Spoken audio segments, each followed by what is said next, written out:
Well, please, a special meeting of the Joshua Basin Water District Board of Directors for Mary one of them is now in session at 2:00 or something. Joining in the Pledge of Allegiance, the flag is just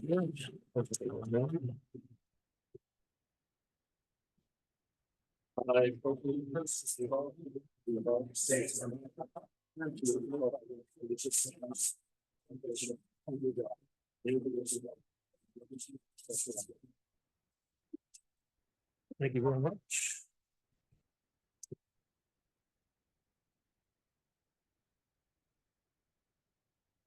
Formation of a quorum, General Manager Johnson, a roll call please. President Bowen, Present. Vice President Doolittle, Director Fick, Director Charlesburg, here, Director Short. Here. Directors are all present in the boardroom. There is no request for remote participation. Forum.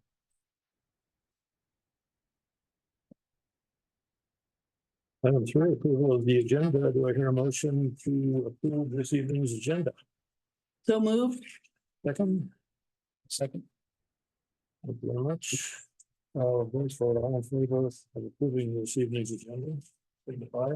Aye. Aye. Those opposed?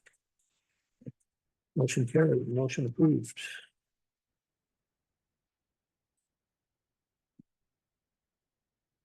Public comment for which designated time is for members of the public to provide comments on any district related matter, whether appearing on the agenda or not, on the provisions of the Brown Act. The board is prohibited from taking action on items not listed on the agenda. At the discretion of the president, the board president, comments on a particular agenda item may be deferred until that item is heard. I don't see any public comments. Do we have any written, electronic, or voice mail comments? None to my knowledge. Thank you very much. Public comment time is closed. Consent calendar items are expected to be routine and non-controversial to be acted upon by the board at one time discussion. If a board member would like an item handled separately, it will be removed from the consent calendar for separate action. One item today is the draft board meeting minutes for April 3, 2024. Does anyone want to remove an item from the consent calendar? Jane? Yeah, I don't see a financial report, I'm sorry.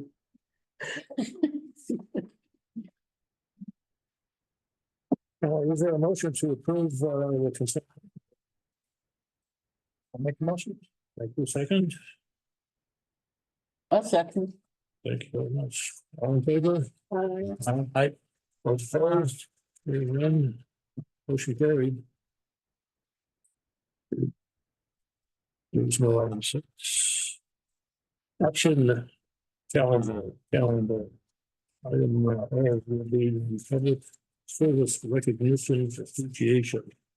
General Manager Johnson, proceed please. Thank you and welcome everybody today. Thank you for joining us at an earlier meeting than normal. In honor of Public Service Recognition Week beginning May 5th through May 11th, today we would like to honor the following public servants. And we have Octavia Scott here, who is a field rep for Shannon Grove and a city councilman from Kingman Ponds to say a few words. Yeah. Please.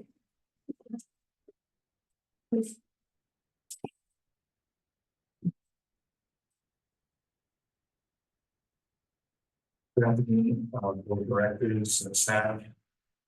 Yes, in the room, I have a certificate here from the California State Senate, which is issued for the public servants code. For 60 years, Joshua Basin Water District has provided high quality drinking water for homes and businesses in the Joshua Tree area. To all the service, we work tirelessly to ensure that vital services continue. Your commitment to excellence is truly inspiring, and I'm grateful for the positive impact you have had on our community. Thank you for your hard work, compassion, and dedication. Signed, Senator Shannon Gill, California State Legislature.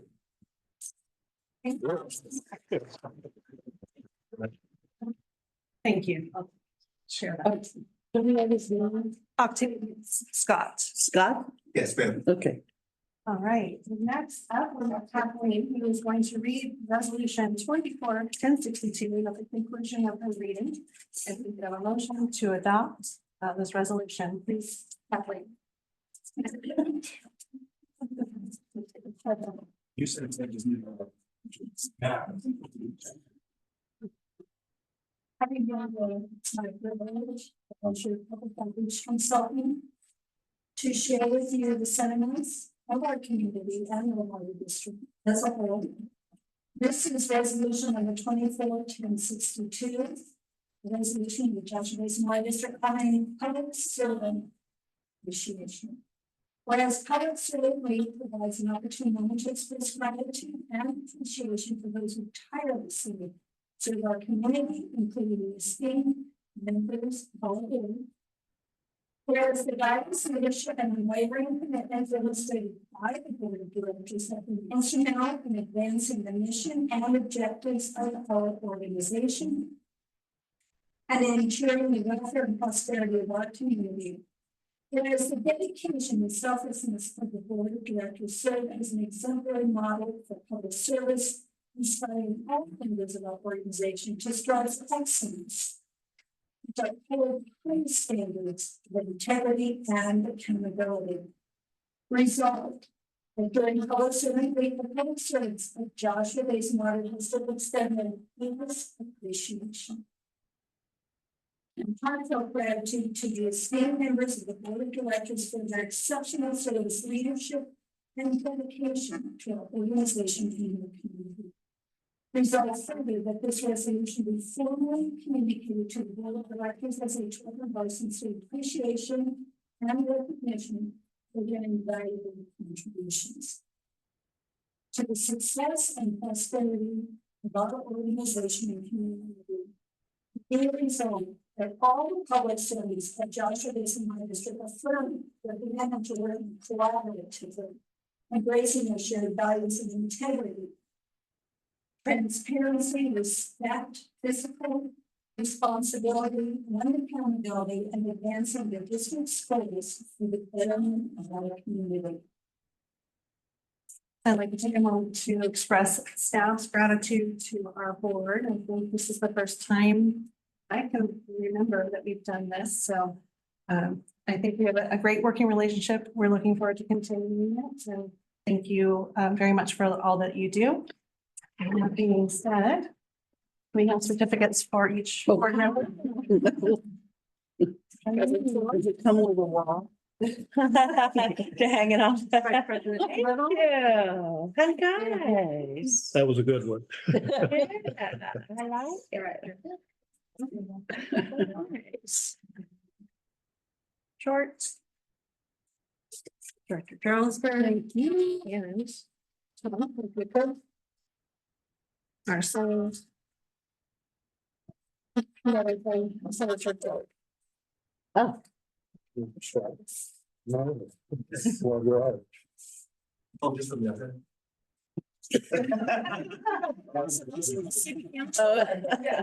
I'm at 29. But he's her right arm or left arm all the way from Sacramento. okay. Well, I guess we should have. He just responded it to us when he. Thank you. Did you want to have a picture of him giving it to him? Is that what you wanted? That would be wonderful, but not forget to adopt our resolution as well. It's in my. Yes. What do we want to be? Not Yes, here. good job.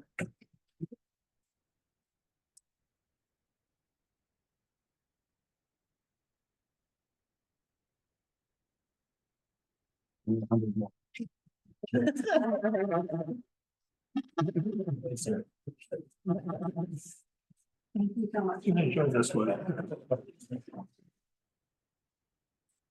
I make a motion that we adopt resolution number 24-1062 on public servant appreciation. I'll second. Since it's one night, does that prevent me from asking the board members for, because we haven't mentioned our tax laws, can I do the comments afterward? Sure. Okay. Well, second on the motion, General Manager Johnson, roll call please. President Vaughn, Aye. Vice President Doolittle. Director Fick. Director Charlesberg, Yes, Director Short. Yes. Questions or comments from the board, Vice President Doolittle? Really nothing for me. I just want to thank the district for recognizing, in this instance, but also for past boards, the contributions that the board of directors make. And also recognize our great collaborative relationship with Jefferson. Thank you very much, Director Firth. I'm quite appreciative of this recognition. And I think that in one of these later meetings that we had, I got to meet a retitled water board member named Beth Brandon, who I reminded him, he gave a certificate of appreciation to my son when my son was in third grade. So these certificates are memorable and historic. So, I appreciate it very much. Thank you. Director Jarlsberg? yeah, I appreciate recognition also. Sometimes it feels like we're doing stuff like this undercover. So it's nice to be recognized out loud. I was curious, Public Servant Week, is that actually this week? May 5th through 11th. Okay, so it's next week. Yes. Okay. We're working next week. Yeah, I know. I just was curious where. Timing was week it actually was. very perfect. It worked out very Yeah. nicely. Okay, good. And thank you for doing this and. appreciate it. Director Short? Oh, yeah, so that's something probably other directors have said, and to say thank you for the appreciation. It means a lot. This is public service and everyone in the room is doing public service. Including, including the staff. And it was trying, I was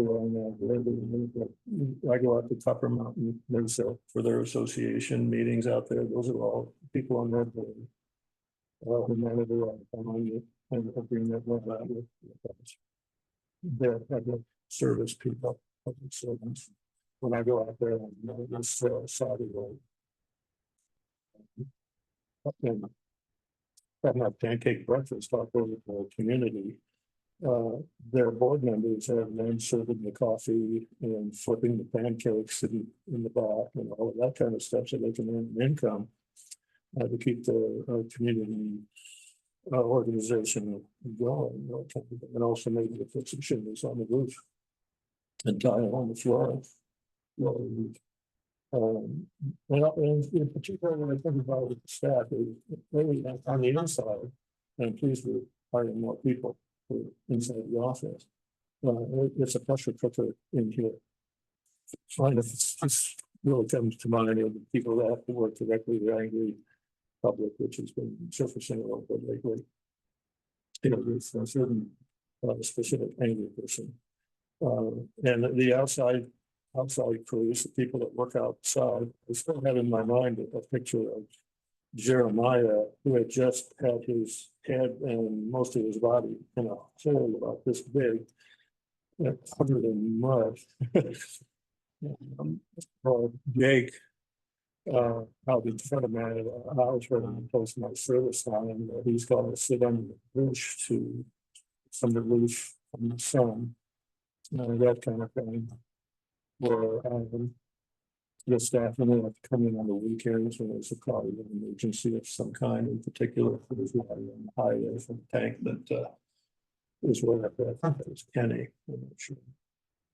But a lot of hard work is being done for the benefit of the public in this office and outside the office by providing a vital substance water to our community.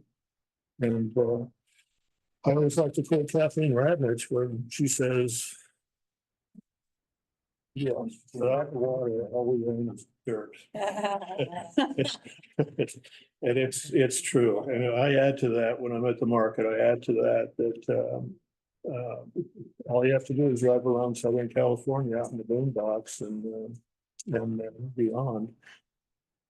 That way, you find those towns all over the place. There's no guarantee because we're here now, and we won't be here in the future unless we make sure certain that we are here as a community in the future by providing.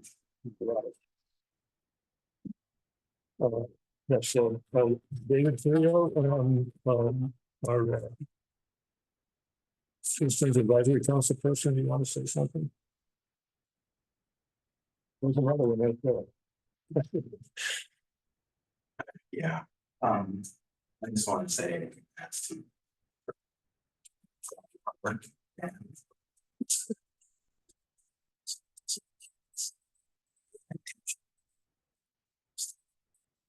Saying everything you gotta listen to. And we appreciate you at the CAC. Keep on, great job. So, thank you. Thank you. And I don't know if anybody wants to make a public comment, so is there a motion to adopt resolution? We already did that. That was a long time ago. Second, so General Manager Johnson, a roll call vote, please. We did. Ready? Pardon me? Reverse today with. Yeah, with the comments, yeah. But if we could take a 10-minute break and have some refreshments. Okay. Let us speak. Hey, David, could you take a picture of the photo together? We don't really have many pictures. It'd be nice if we maybe just all stand close together. Did you take one with? Tom and I can stand. So. Would you hold your certificates? Oh, yeah, sure, that'd be nice. Take some. Maybe you should hold this. Yeah, that's what I was thinking. So you want to pause the video?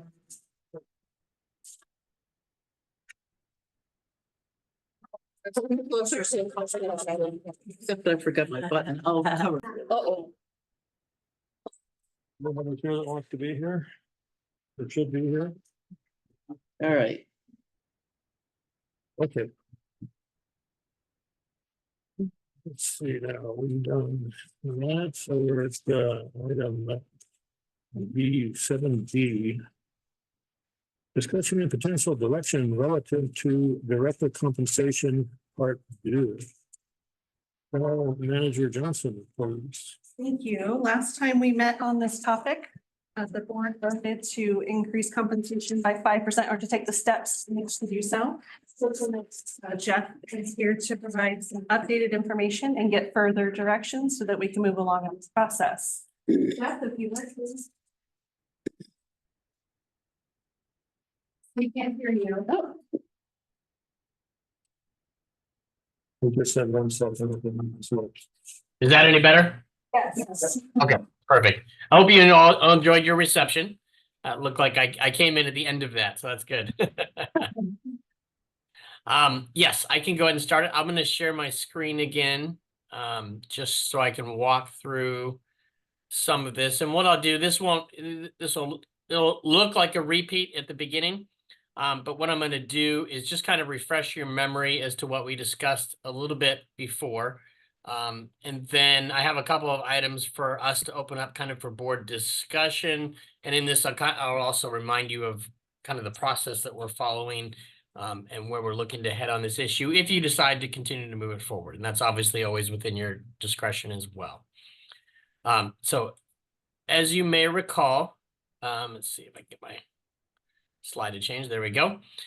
We discussed at the last meeting, or actually not the last meeting, but a couple of meetings ago, the authority of the board to change director compensation. And as you may recall, I'll just be brief on a couple of these points, but the initial amount is set by statute at $100 per day for each day's attendance at meetings of the board or for each day's service rendered at request of the board. And such amount can be increased by the board an amount of not to exceed 5% per calendar year following the operative date of the last adjustment. So each time you adjust, you reset that calculator. And in the case of JBWD, we discussed this last time, since 1990 had several adjustments that the district did incur, the last being 2008. It was actually effective December 1st, 2008.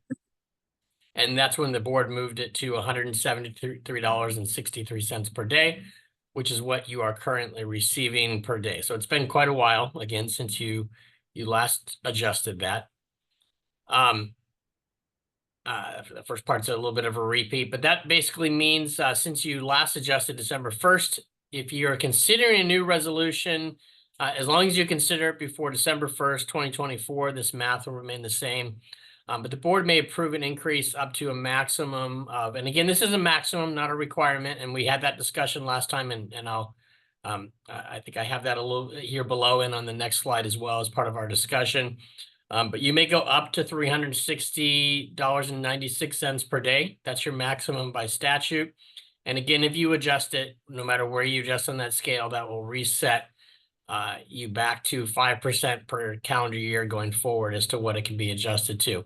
So just by way of example and a reminder, I adjusted this to fit what we discussed last time. But last time, my understanding was the board may have been interested in a 5% increase, which rounded off, which would put you $183 per day if that's what you ultimately decide to do for 2024. So then in 2025, if you elected to bring this back to the board on a regular basis, the maximum amount you would be allowed to increase to is $192.15 per day.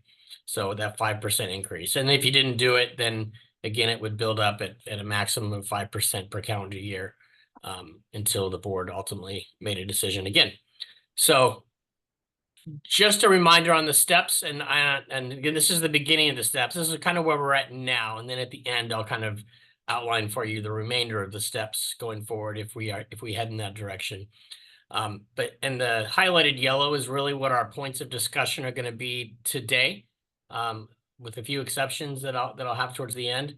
But the board should determine what the maximum increase it would like to consider might be, because once we go through this process, as you'll see later, it's going to involve notice and a public hearing. So we want to determine what that maximum amount is. Otherwise, if you end up wanting more than what we are proposing, we'd have to do it over and over again. We'd have to renotice and come back for a new public hearing. So we want to determine what that aim is.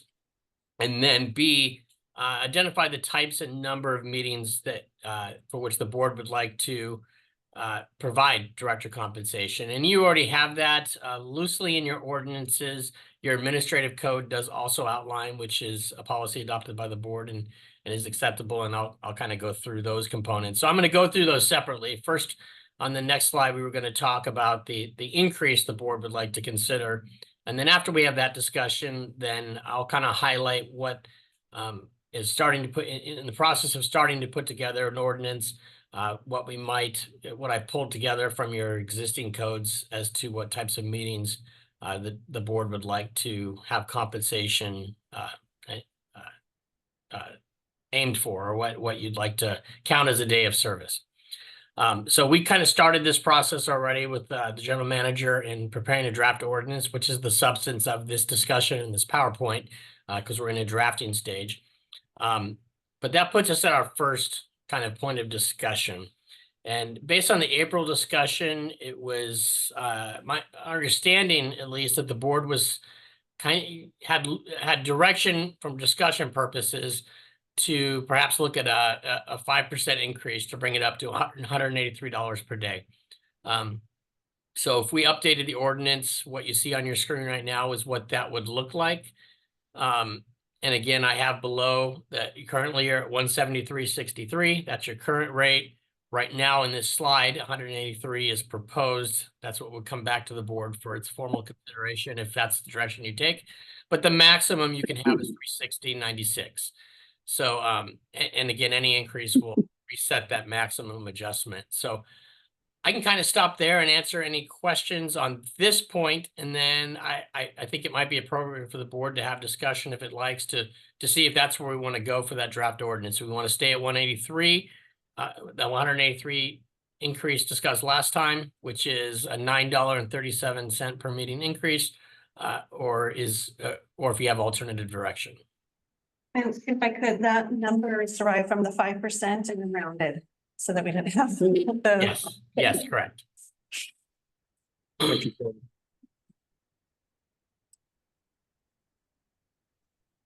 Also, have a discussion. Please. Vice President Dewar. Yes, thank you for working on this law and, I believe that a 5% is, increase is certainly enough. And I'm not concerned about it limiting, a future maximum. Not having a maximum adjustment going forward, because I can't imagine we ever want to increase. So I'm okay with, this proposed amendment to the ordinance. Several questions. One, is there this public notice happening if it's just a 5%? Yes. So the public notice goes out no matter what. So, When director compensation is adjusted, there's a process that has to be abided by regardless of the amount. Yeah, that's correct. And I'll go over that at the end because we obviously aren't making a formal decision here yet, but we're trying to identify the draft document that we can put out for public circulation and then formal board consideration. So that means that if it increased to 183, that's roughly half the amount of 360, which would be the full amount. What the board could buy for the top time increasing 5% for 15 years. Which we think we do a little neglect for us. The last meeting we had, I asked what the current cost of 173 was back then to now, and it was 248, which is a $75 increase. If we had known further that, roughly the $200 per meeting, that would be 1/3 of the consideration. So one meeting twice, I don't know, $17 above 183.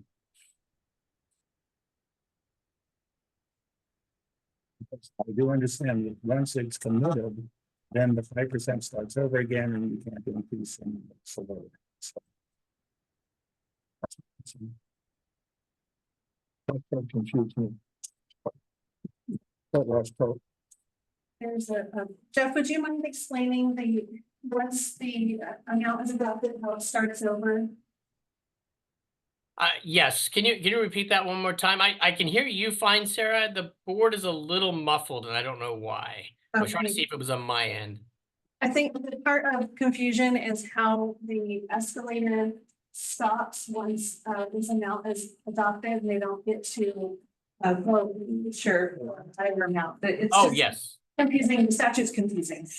Yeah, so it provides that the board, once you adjust compensation, basically the provision is you can increase up to 5% per calendar year since the last adjustment. So in this case, you've not, and I don't have the math right in front of me, but I think it's been about 16 years since you last adjusted. So you have 16 years worth of 5% per calendar year that you can consider.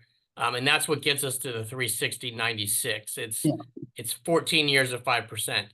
But if the statute limitation is 5% per calendar year since the last adjustment. So if you make an adjustment now, then by the statute, you're now set back to you really can't do anything until the next calendar year. And in that calendar year, you can go up by 5%. So if we adjust to 183, then the next calendar year would be 5% of 183 versus.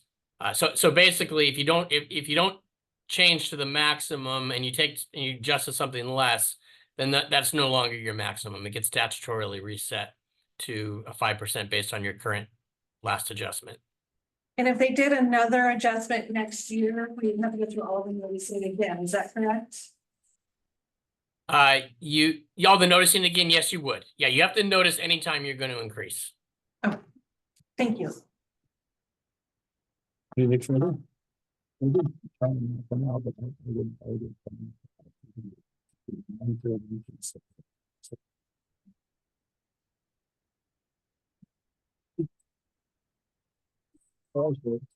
Yeah, I have several things. I really appreciate going through this too. I think, I appreciate that Director Doolittle actually called it up and that we're taking it seriously. I don't want to appear to anybody, trustees or community that we're, greedy. I think it needs to be something fair, and reasonable. And I do kind of agree with Director Fick that maybe the other board members or boards should have been considering this along the way. And so it's difficult for us because it is such a big jump if we did the public stuff over the 2 years. Personally, I'm in agreement with 183 per day so far. But I have some other questions. First of all, 183, I would question 200 right now because last month we looked at a comparison of other boards in the area. And that would put us way over the other boards, which might have jurisdiction over larger districts, you know, and a little more responsibility possibly. And I think that would not look good once we're going to public hearings. I'm also interested in the 10 days in a calendar month, if we might look at that. I don't. That's by statute. You can't change it. No. Okay, all right, never You, mind. you can go less, but you cannot go more. 10 is the Kind of maximum. what I was thinking. Have we ever gone 10 days? Has anybody ever gotten 10 days? One time. Oh, one time. I didn't recall ever reaching that, but if we have, that's fine. The other thing is I'm concerned about mileage. It seems to me that it has been said that we don't get mileage if we go to meetings outside of our district in the other side or San Bernardino County. And I wondered if this should be considered also in this compensation. That was a misunderstanding because the admin was a little unclear and written.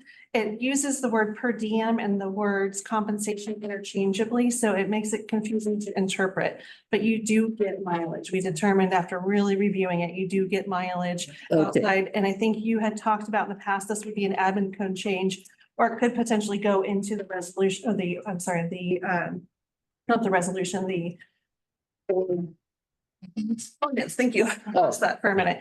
That anything outside of the Monongah Basin is what I've heard from directors. And that could be something that we could definitely codify in one of the documents. Yeah, because especially if we go to MWA meetings, which is a chunk away, you know, and but I think that should be spelled out more clearly I agree. so that we all understand what it is. And if it would be in this ordinance, would it be in this ordinance? This ordinance is a separate issue from reimbursement of expenses. Okay. I will highlight later, but there's a reference that I would propose adding, but it ultimately is a separate issue.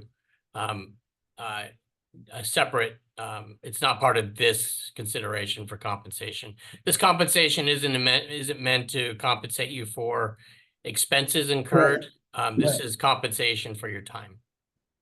Okay. And it has already been corrected. We're practicing it correctly now. So nothing to worry about, but we will clear up that language when the admin code is developed.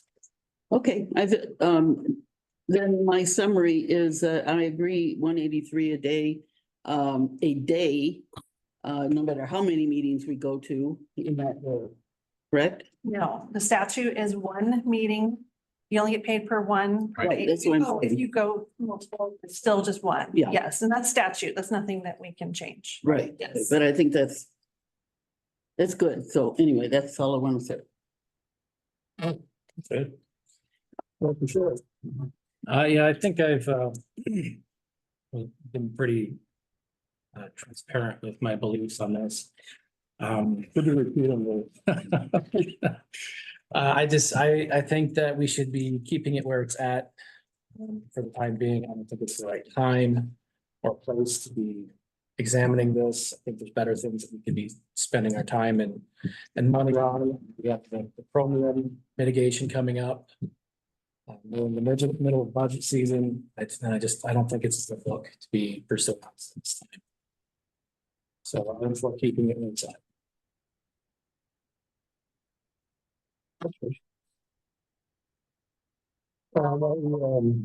Attended,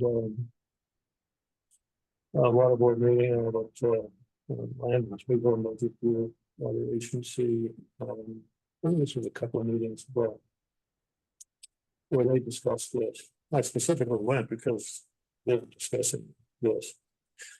And what they eventually decided to do was to raise their amount. And they actually ended up doing something less than what I was. I can't remember if it was a 3% or 5% that they did, but it only brought it up to something less than, excuse me, 173. What I thought was, when I was out at breakfast or out at Mesa, I asked the woman next to me, sitting next to me, who's problem. And she's a hairdresser in Charlotte, and she corrected hairstyle in 29 times. She lives in Director Shirts area at the north of school, in the elementary school. And she said that she didn't mind an increase in the amount, as long as she was getting something for the money. Was the way she put it. Too bad she was so young. A lot of common sense there, I thought. But I kind of I'm drifting back and forth on this one a little bit. And do we have currently some of those, I think we saw some comparison and things from area. Do we have that here now? I can see if I can pull it up. Just to see what we already are, obviously the maximum would probably initiate a recall. We were right underneath 29 ponds. Right underneath High Desert Water District by about a buck and a half. Yeah. Roughly. Very, Except for benefits. That's right. Yeah, I decided not to think about that. It's too complicated. Well, it's compensation as we know. Oh, yeah, it is. Sure, it shouldn't. So are they right underneath where we're currently at, or at the proposed rate? proposed rates. When we're comparing to 20 million and, Which she could. yeah, that's It was High Desert and they were up above us just a little bit. Let me see if I can pull this up. is that one when they get some benefits? Yes. Yes. Somebody gets dental. don't they? Yeah. If they choose. And it's expensive.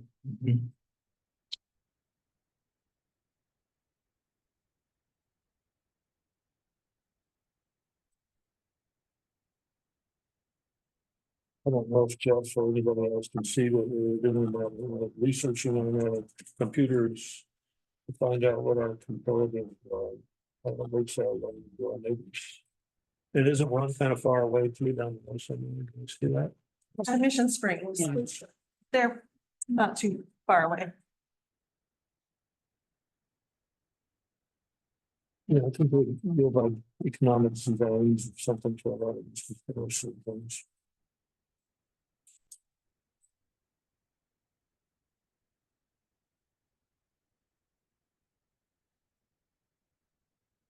Should be on its way shortly. We can get the fact, I'm sure. They do. That's right in the hair. So, I know. sort of like since you're close. Yeah, when it's okay. That's all I got it for the right. I think I wore most lipstick on the 90s. So. Right, so it's 175.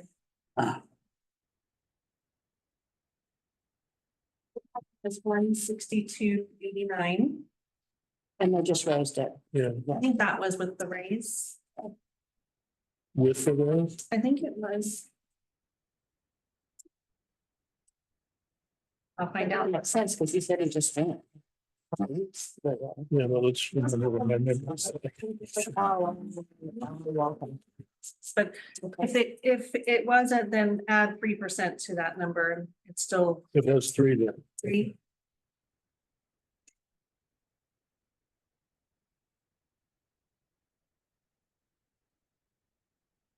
There we go. And Twin Palms is 150, 150. 150. Mission Springs is 100. So that's all of our neighbors in this region. Another thing to consider too is that, if we don't think we use. Shall we say, earned, just say, earned the per diem for something that we did, we can, decline it too. I don't know if that proves too much of an exercise. I don't know what the questions of that would be. Otherwise. But I can do 5%. I could go with the 5%. But if those that more sympathy for keeping it the same, I would do that. I could do that too. I'm flexible on this.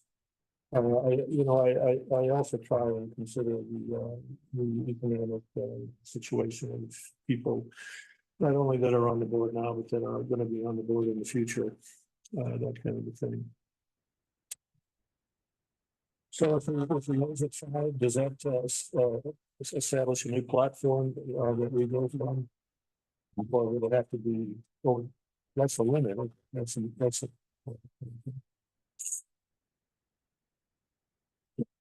You'll have to look at that. Joe, that's no right, didn't you? More information? Those are good questions. A quick question, if we don't raise it. Have to stick to the 5% of 173. And like we said, we're resetting it. This would just stay status quo, and then in the future, if the board wanted to address it again, then we would start over exactly in this process, except for now you may have more years in that process. Okay, so we would add the years to the past years, okay. If we stayed with 173, we wouldn't have to reset the 5%, that's my understanding. That's We would just continue the way it's done, continue. That's correct. Yeah. So how did you, how was it? Are we asking Jeff something? That was, yeah.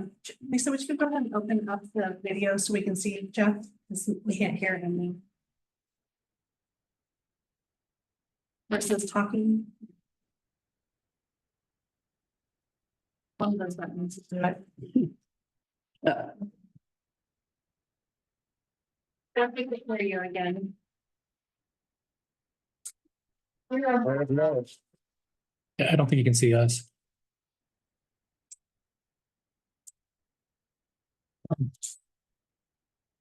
He's working. And that's someone. She's at. See, I'll see this, okay. Oh, cool.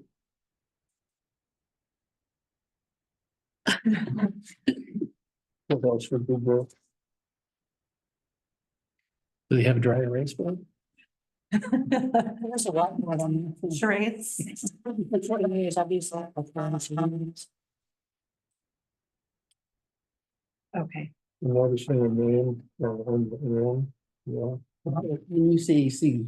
That- Just say, That's cool. Just voted in, Yeah. that was in the minutes.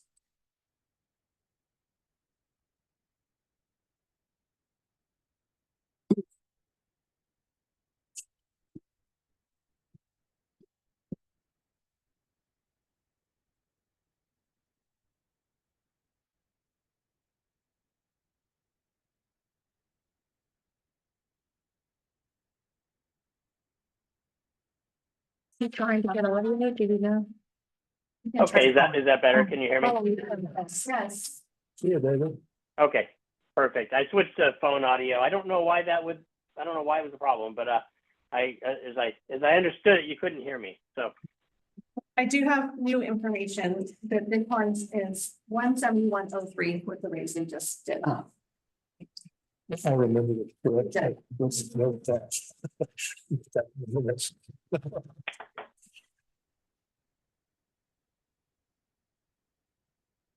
Perfect. So I think what I understood is obviously there's not a decision being made, but 183 is where we're looking for the ordinance at least to propose. We have another question though. Jean has Yes. one more question for you. Well, if we were Okay. to stay at the current 173 and whatever cents. Does that hold off setting the 5%? And so if we didn't make a decision to change, it would just continue adding up as it did before? Yes. So, and sorry, I answered that question, but you couldn't hear me. So, so I forgot that I had not answered that yet, as far as you were concerned. Yeah. So if we don't make an adjustment, if you were going to stay at the same rate, then we would make no adjustment. You take no action in terms of increasing the compensation per day. And your last adjustment would just remain December 1st, 2008. And so nothing would change. So the math would just continue to add a 5% per calendar year option for a future board, if that makes sense.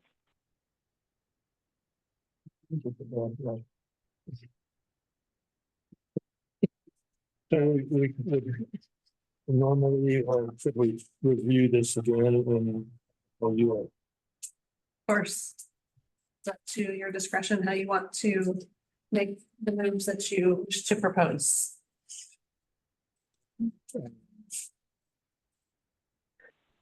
And so I do have next slides that would discuss what the ordinance might have in terms of days of service, but that would be, the need for that would be eliminated if we're not going to consider an increase or a change at this time. So I guess I can either keep going or we can wait and have this discussion as well.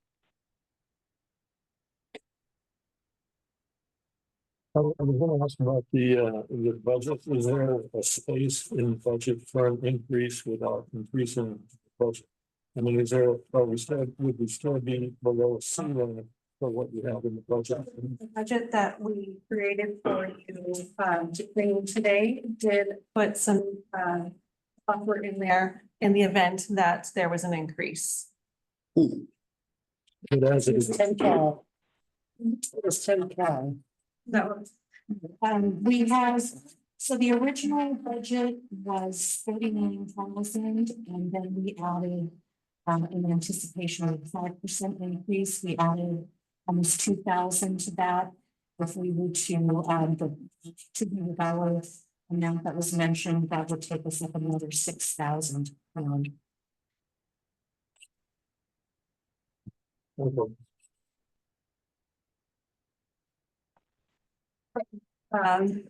Again, we can either continue with the presentation and talk about what would be in the ordinance, but if you're not going to make a motion to do anything, then the presentation is still relevant. So I would recommend that you discuss amongst yourselves and get a motion on the table, how you'd like to proceed, and then we're happy to give you more information.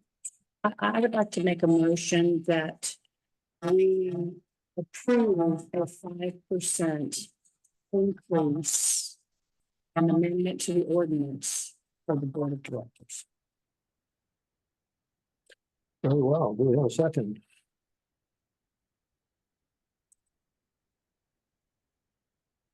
Hearing none.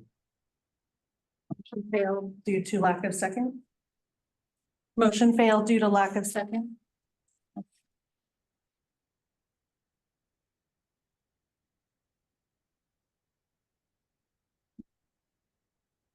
Do we have a? I'll make a motion that we keep the director compensation as is, and we revisit this in another year. Do we have a second? Less tabling, I'll second, less a table. Table for 1 year. Not necessarily 1 year, but it's. That's That's what the motion is. I'm here. So that's a second. Yes, second. Okay. General Manager Johnson, when you're ready, or vote for us, please. President Vaughn. Aye. Vice President Doolittle. Director Fick. Aye. Director Jarlsberg. Yes. Director Short. Yes. Okay, We did it in 1 year. motion carried on the table.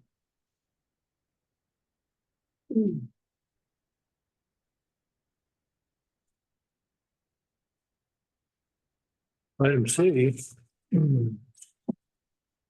is where we paused the special meeting of the board of directors for our first budget workshop at 5. For a presentation on the 23-24 revised operating budget and 24-25 proposed operating budget. And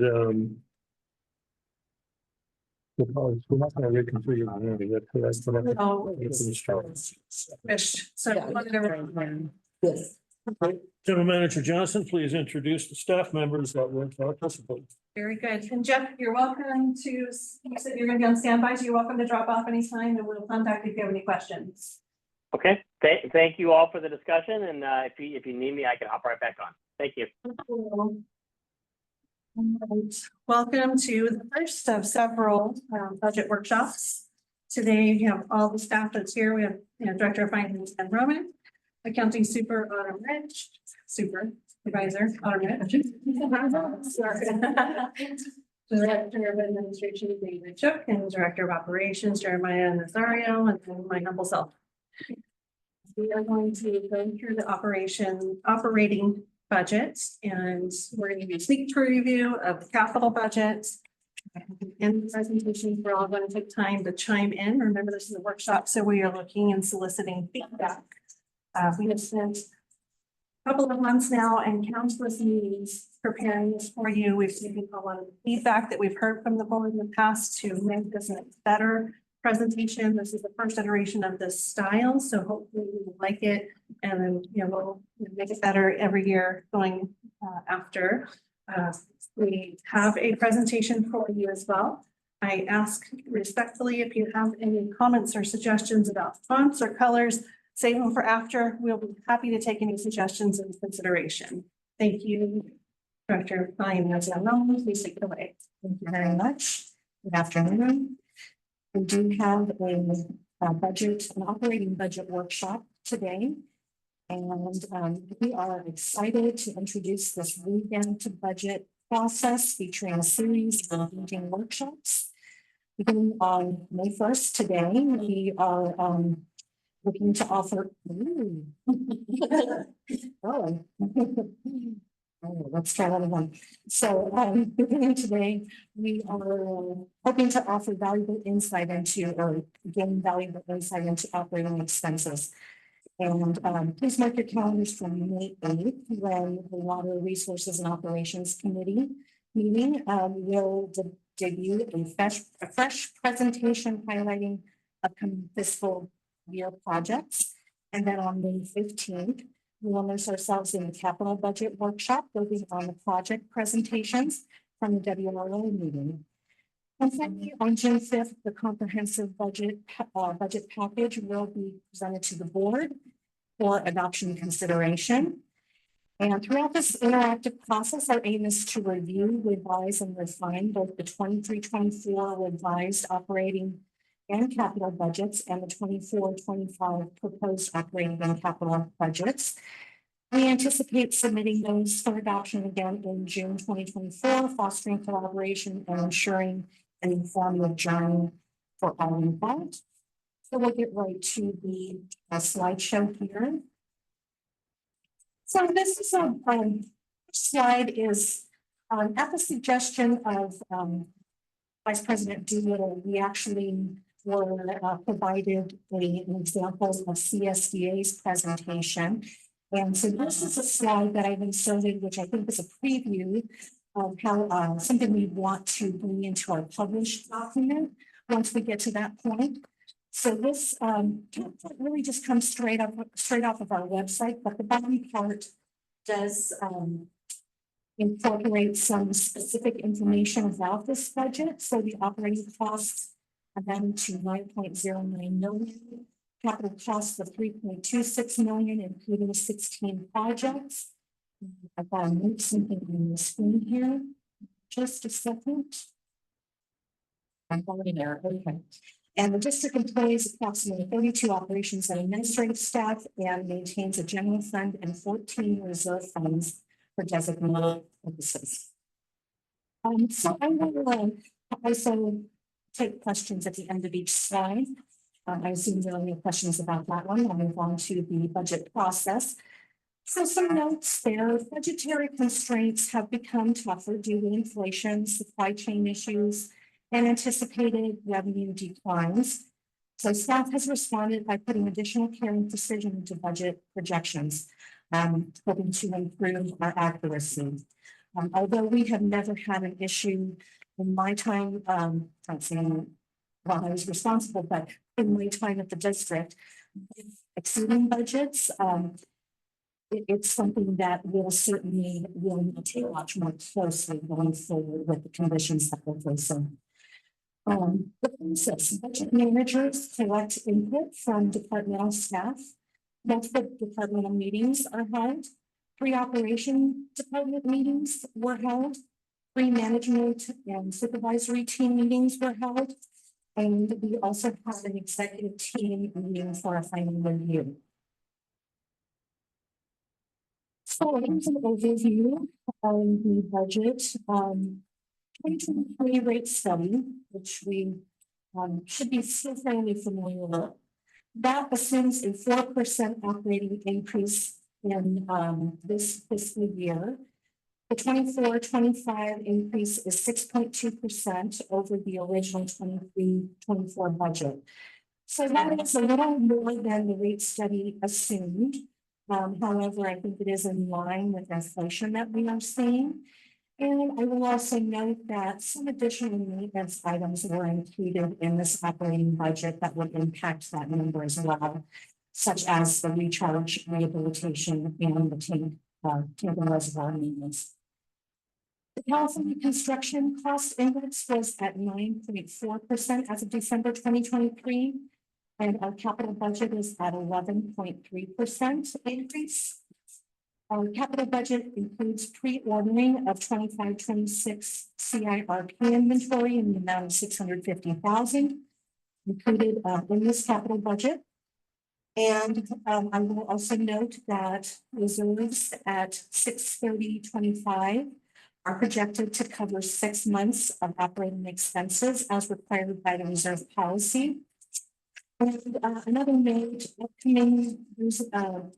an upcoming Tilford Phase 2 capacity unrestriction for growth expansion that we anticipate will increase the cash flow reserve by just under $300,000, and that's not reflected in any of these numbers. I have a couple of questions on this. So when you say the capital budget is 11.3% increase, I just don't want to assume, is that the budget as proposed?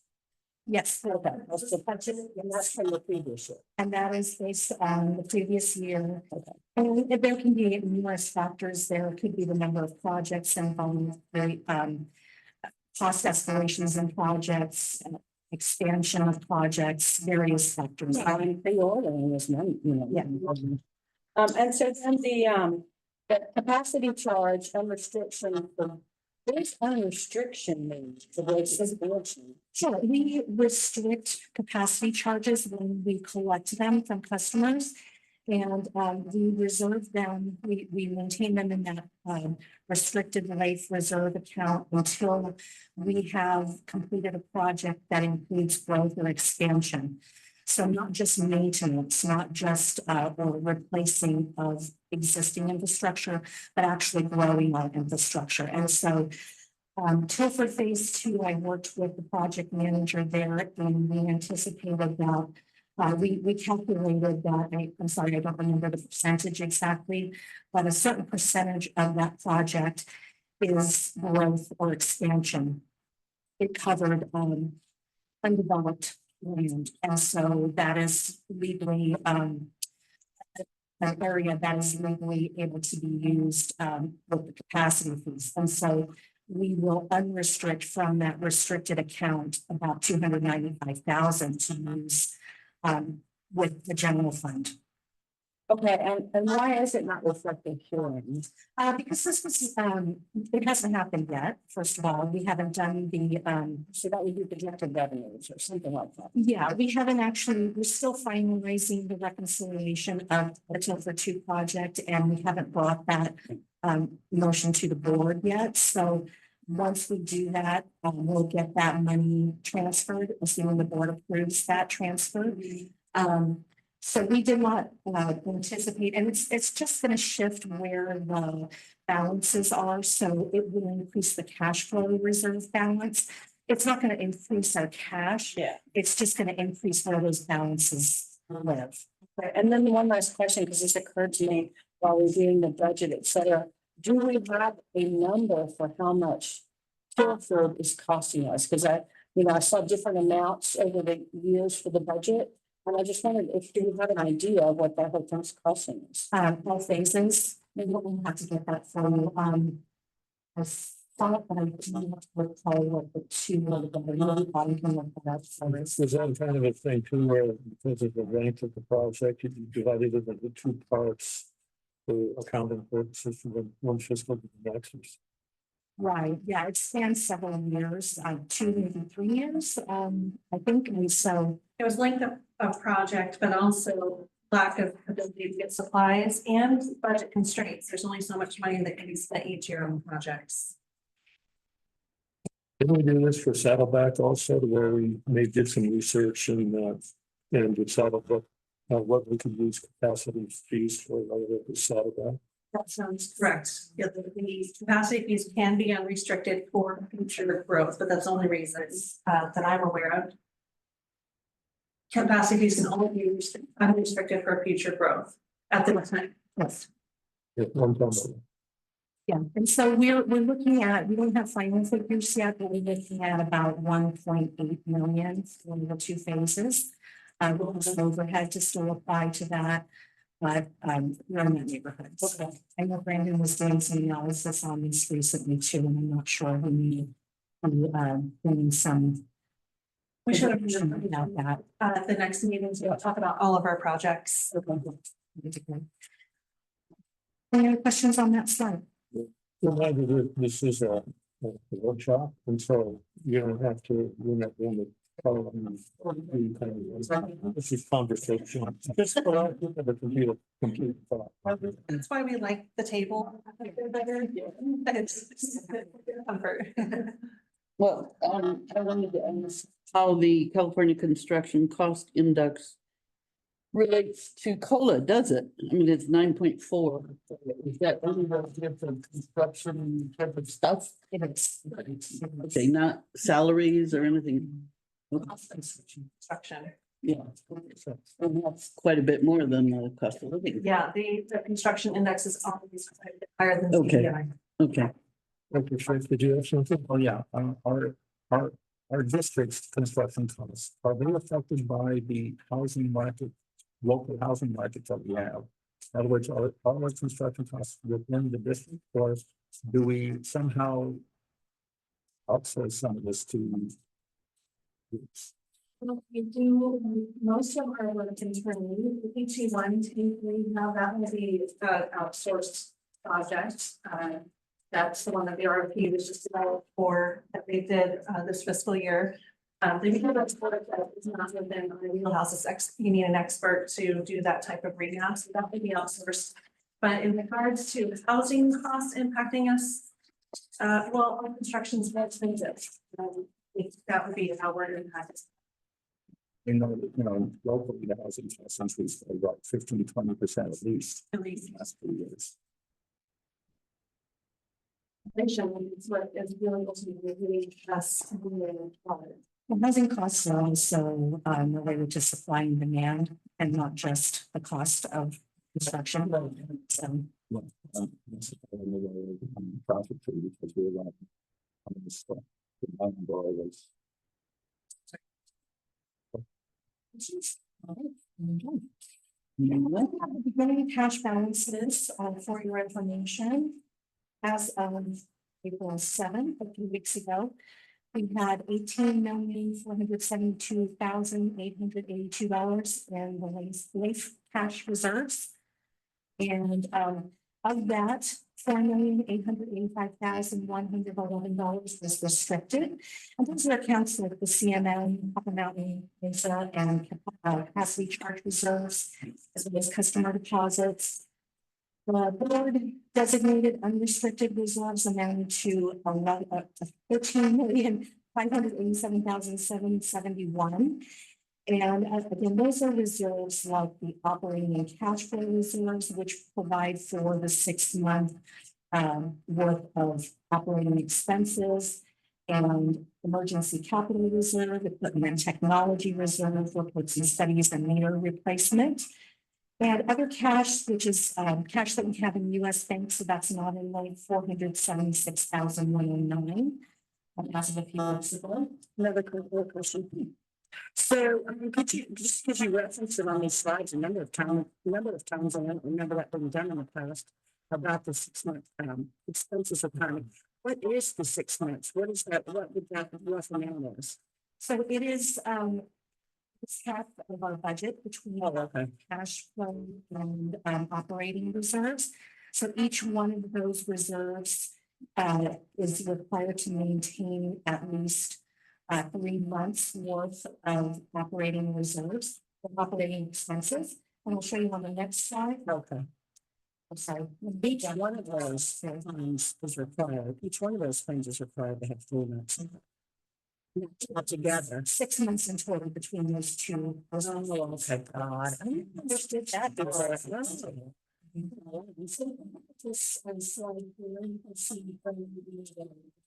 Right. The cash flow is required with this budget to have 2.272 million. And the operating reserve is required to have 2.272 million. So that's the same. And together that would be half of the budget that we're proposing. Do our, I guess we only have one. Correct me if I'm wrong, there's a bondholder requirement for a certain number of payments, we have in reserve, is that expressed here? I guess that it was, because this is construction stuff. That's in the restricted CMM reserves. That's part of the restricted cash and the CMM. But our initial bond that we do, it's all about. CIRP, I'm sorry, I misunderstood. So the CIRP, that is included in the expenses that we are proposing, the operating expenses. There's not a reserve per se for that. Yeah, there's not a reserve. That's not. We have one at Copper Mountain and we don't have one for that. One is a loan and one is a bond. Yeah. And even then, you know, each particular loan or bond has its unique characteristics. So any other questions on that page? And I'll just point out also at the bottom right in the green, we have some references to the page number in the packet, and you all have copies of the presentation as well. So hopefully between you can add to the resources there. Yeah, that was appreciated. That's sure. So then you have the combined budget summary for you. And we're not looking at the capital budget today. We want to give you the full picture. So starting with the operating budget in 23-24 original, the first column, we had net revenues of 1.775 million. Moving into the revised 23-24 budget, we have net revenues. So that would be revenues that exceed expenses, net revenues of 2.258 million. And in the proposed 24-25 budget, we had net revenues of 1.727 million. And there you can see over to the right the percentages. So there's that 6.2% expenses from 24-25 versus the original 23-24 budget. In the red, right in the middle of the page, I have the what the rate study designates towards the reserves. So the rate study assumes that we should be able to provide 2.76 million to the reserves in 23-24 and 2.783 million in 24-25, and that requires meeting all budget targets. So in the middle section, capital budget, we have 2.93 million for the original 23-24 budget. And 23-24, we had 1.754 of capital expenses, and you can see that decrease there, and that is actually because some of those projects have been moved forward. You know, they weren't completed in 23-24. And so we reduced them in 23-24 and moved them forward into 24-25, where the capital costs go up to 3.261 million. And then over to the right, you can see that 11.3%. And so for combined budget, what's really important here is in the middle column and the 23-24 revised, we are ending up with combined a net revenue of 504,586, and excuse me, and a in 24-25 proposed budget a drawdown of 1.534 million. So for the 2 years combined, that is a drawdown of just over $1 million, $1,029,548 for the 2 years that we're looking at. Any questions on that page? I have a question. You know, I've expressed before a little simpleton when it comes to math and things like those, so I can't be like that, although I am getting better, a lot more comfortable than the first two when I started doing this. But, so on the net revenues line, so it looks like, so in the original budget, we projected 1,775, and on the revised, we're saying it's going to be 2.25. Right? I'm trying to understand how that's the case, because when I look at the numbers above, I don't see $1 million, you know, or, you know, $800,000 difference or whatever it is. What's the deal? What am I missing? So it looks to me like the biggest change there comes from the revenues that, so I think in the original 23-24 budget, we did not have the new revenues from the rate study. So we did not anticipate or did not know what the rate study was going to project. Okay. When we did this last year. We reflected. Okay. And then we reduced the expenses to some extent as well there, so that's another factor. Like 100,000. Again, I'm not going to. Yeah, just that. I mean, just except maybe 60,000 or something. Difference. Yeah, and that decrease about 60,000 or so. So again, I don't understand why the revenues are 1.7 on the original, and now they're 2.2 on the revised.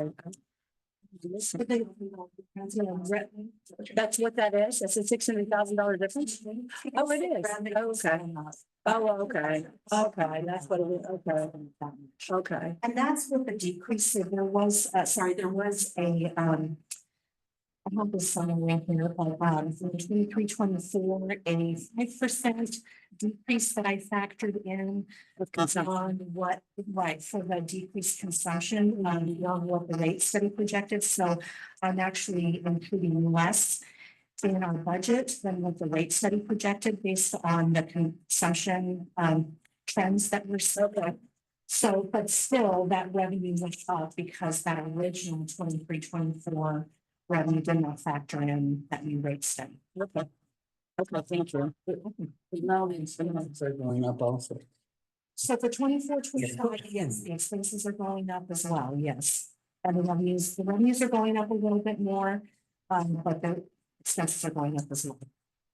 It's about 6.2%, which is right in line with inflation. So we're really really challenging to cut everything that we possibly could and get as close to the margins as possible so that we didn't have such a high increase. That's part of them through. But in the capital budget is going up 11.3%, right? 24 to 25. Construction costs. So what's the road? Well, this may be. we bought a lot of, construction material supplies in advance because of the inconsistencies of the supply chain and also unpredictable price increases and stuff. So we started doing a lot of that, which how many fiscal years back, maybe two. First was last year. So, I mean, I heard that you actually record an expense when an item is taken out of supply and used rather than when you purchased it. That's right. Yes. Yes, it goes into, when we purchase it, it goes into inventory, which is an asset. It does not appear on the statement that you That helps. usually see. It's an asset. It's not on the income statement. It's not on the profit and loss, whatever you want to call that. But in the budget, we did include that amount that we included for pre-purchase of inventory. We did include that in the budget. But for this year, because that now has not, this gets confusing, but because that inventory that we purchased last year, that was in the budget, actually has not hit the expense accounts yet. It has not hit that profit and loss or income statement yet. And so we have now reduced last year's budget, or this year's budget, I should call it, 23-24, by that amount that we purchased, but still staying in inventory, and is going to be, it's going to be hitting the actual financial statement when it gets used. So it gets a little confusing there. And that's tells me that we has to do that, right? As we all struggle with it. Yeah, it's on the accounting statement.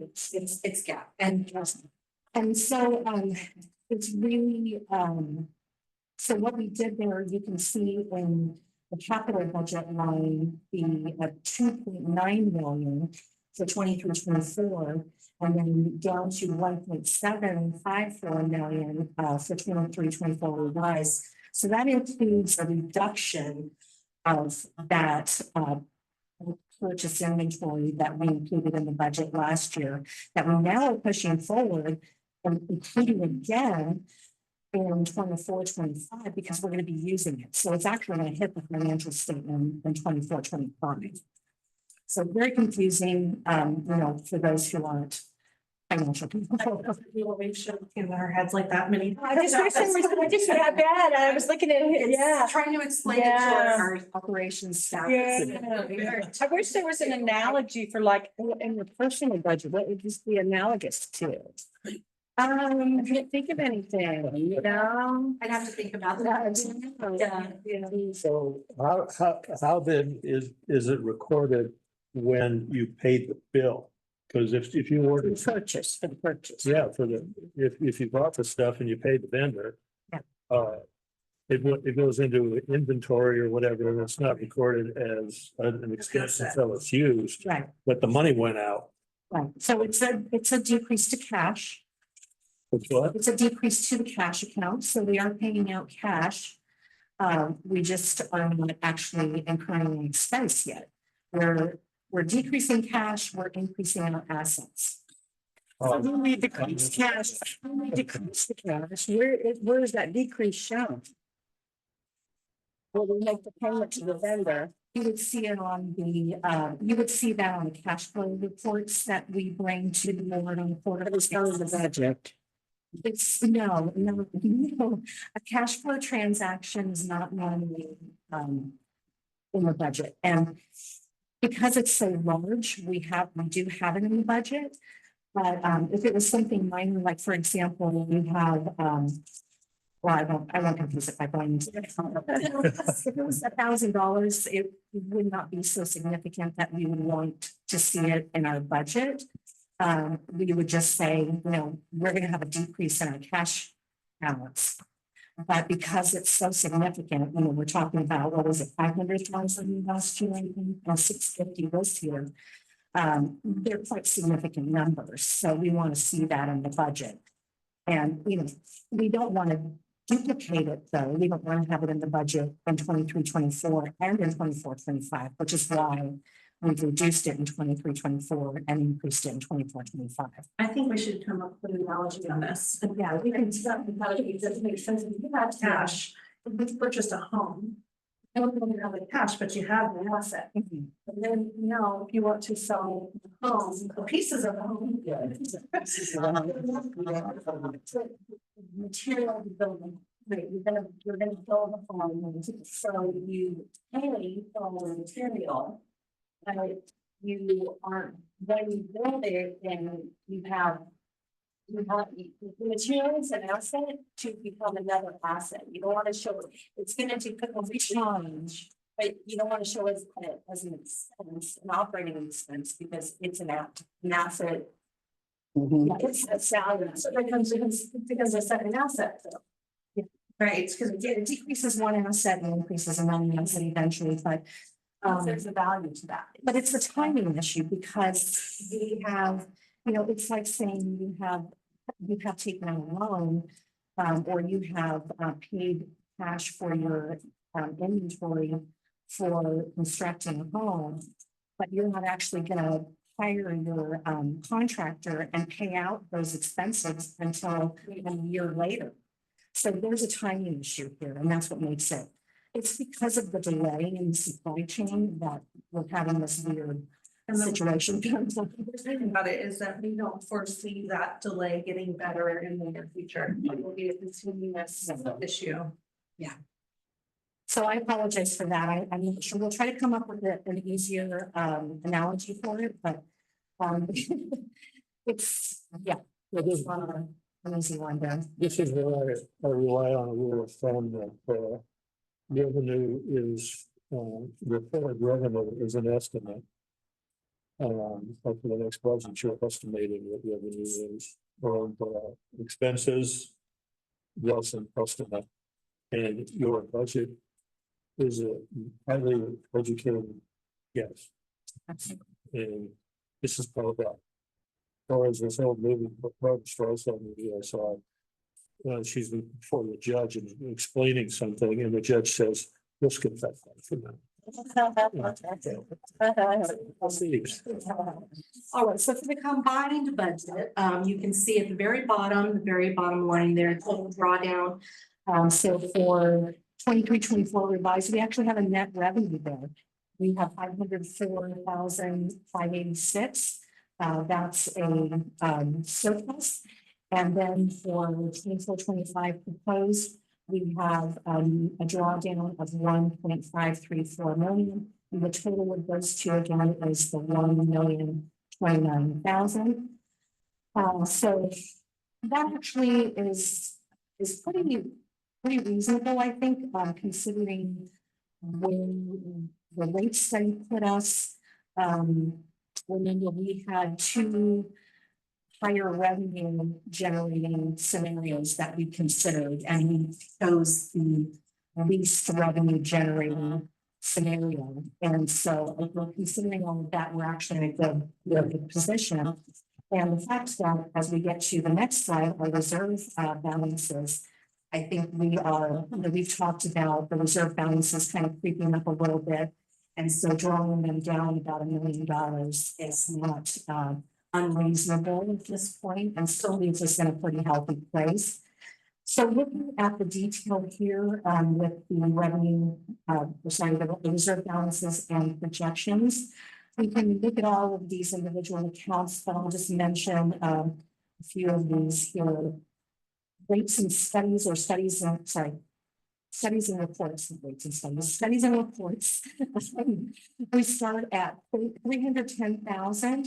And in the two yellow columns, you can see the funding from the rate study, what the rate study designates go in, and then the use of that funding come out. That's the negative number for 23-24. And then in the pinkish orange, we have again money that the rate study is designating for that particular reserve going in and coming out. So that's the 200,000 going in and 72,000 coming out, and 203,000 going in, and 300,000 coming out. And that leaves us with a projected ending reserve balance of 346,000. So go through the detail of each one of these, but, so one of the big reserves here is the capital reserve, which starts at $3,175,257.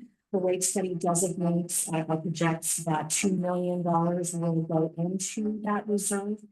And our use that we have projected based on the projects and purchases that are eligible to use that reserve amount to $1,035,015 in 23-24, and then in 24-25, the rate study again designates $2 million going in, and $2,575,000 is what we anticipate will be eligible of our projects and purchases to use funds that are in that capital reserve fund.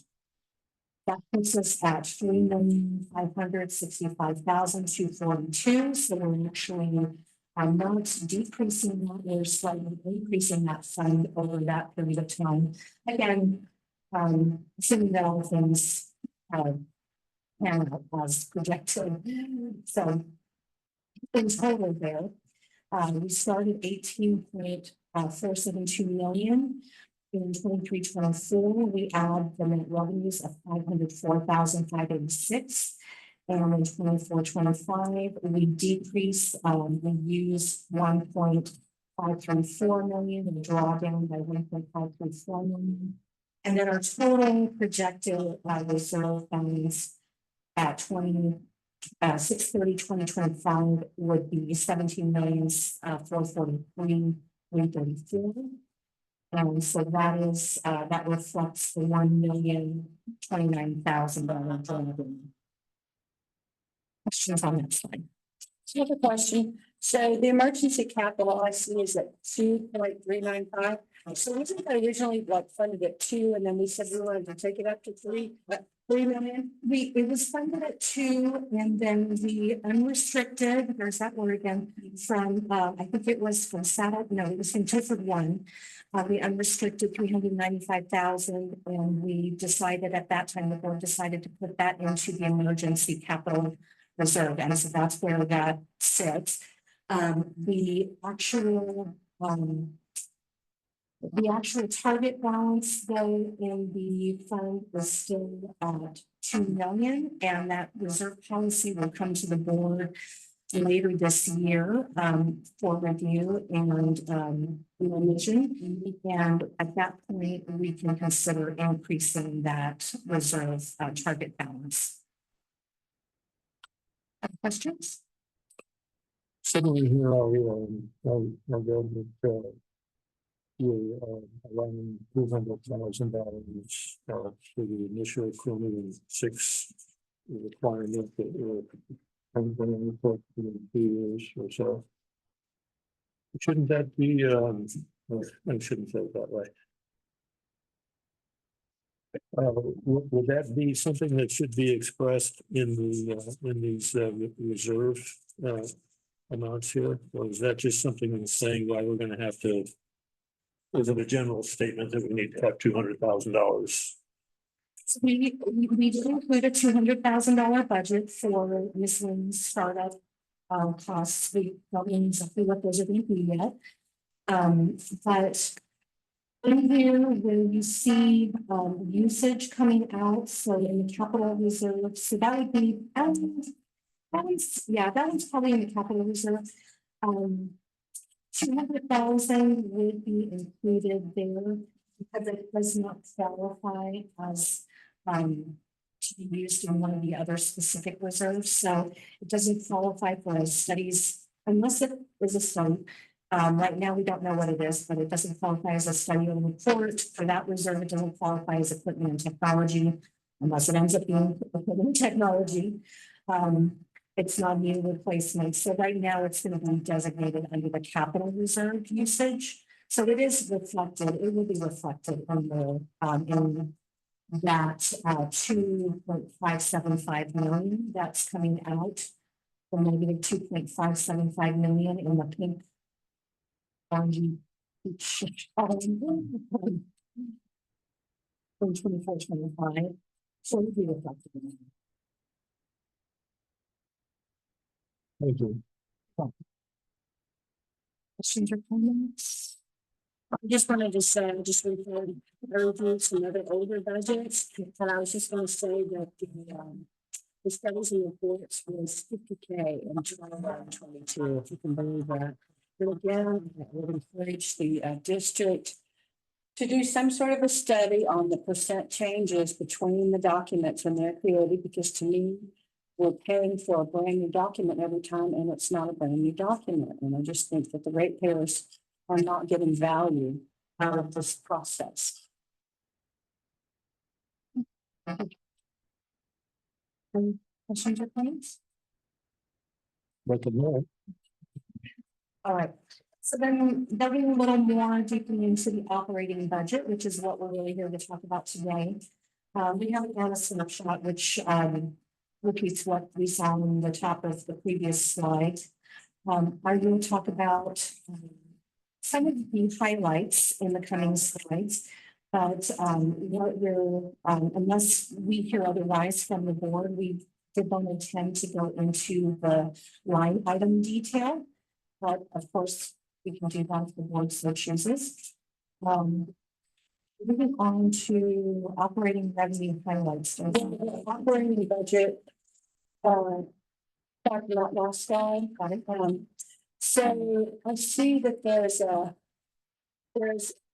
an increase in, we have this decrease in revenue. And then there's some mention of, the rate study. I just want to know, what is the inflection point new rates? We think we're okay right now with this 6.2% increase in stuff. Where is it? We're having a decrease in income. So in revenue. So what's the inflection point where we're going to have a problem? Yeah, so we're looking at that on a recurring basis. We had a report to the board, I think in December or January about that. Just the analysis at that point, and all things were still looking fine. However, we do have that's something we want to keep track of. We want to keep watching that. It's a projection. We are seeing a downward trend in the consumption, so we're anticipating in this budget that our revenues will decrease. We'll continue watching that as time passes to see if that appears to be coming to fruition. But right now, the position that we're in with $1 million drawdown, essentially, we have reserves, we have sufficient reserves to cover that. At some point, that will be a concern when the revenue continues to decrease, you're right. And so we're going to keep an eye on that. We're going to keep watching that and doing analysis over time as those real numbers come in. But I think the biggest variable, as we talked about during the rate study, is going to be Chromium 6 and how that impacts us and what kind of funding we can get for that. So, did that answer your question? Yeah.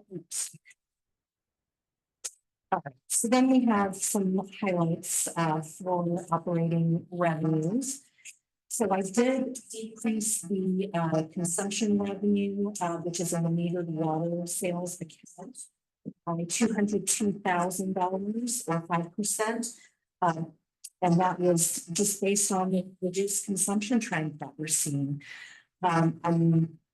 Hopefully it's not going to be that much, but it is because of the fluctuation in when those, and every year is different, but when those revenues come in, we know that the summer is the highest consumption and usually December is the lowest consumption month. But if we have a wet year or a dry year, those numbers can really fluctuate. And so it's very difficult for us to project or know from looking at a couple of months of data what's going to happen. We have to look at a longer amount of data.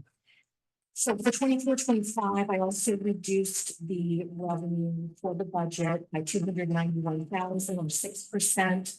Again, based on reduced consumption that, and hopefully won't come to fruition, but We also didn't really know exactly how to explain the reduced consumption. There are so many potential factors involved in that. You know, potentially conservation mandates, responses to rate increases. It could be elasticity for, the fact that the rates went up, people could be conserving more. And potentially lower occupancy in the community. We're getting so many indications of that, maybe with some of the Airbnbs. So, a lot of factors there. People aren't home as much as they were Yeah. years ago. With COVID, right? So, you know, Oh, yeah. So this is an 11% projected decrease over 2 years. Time.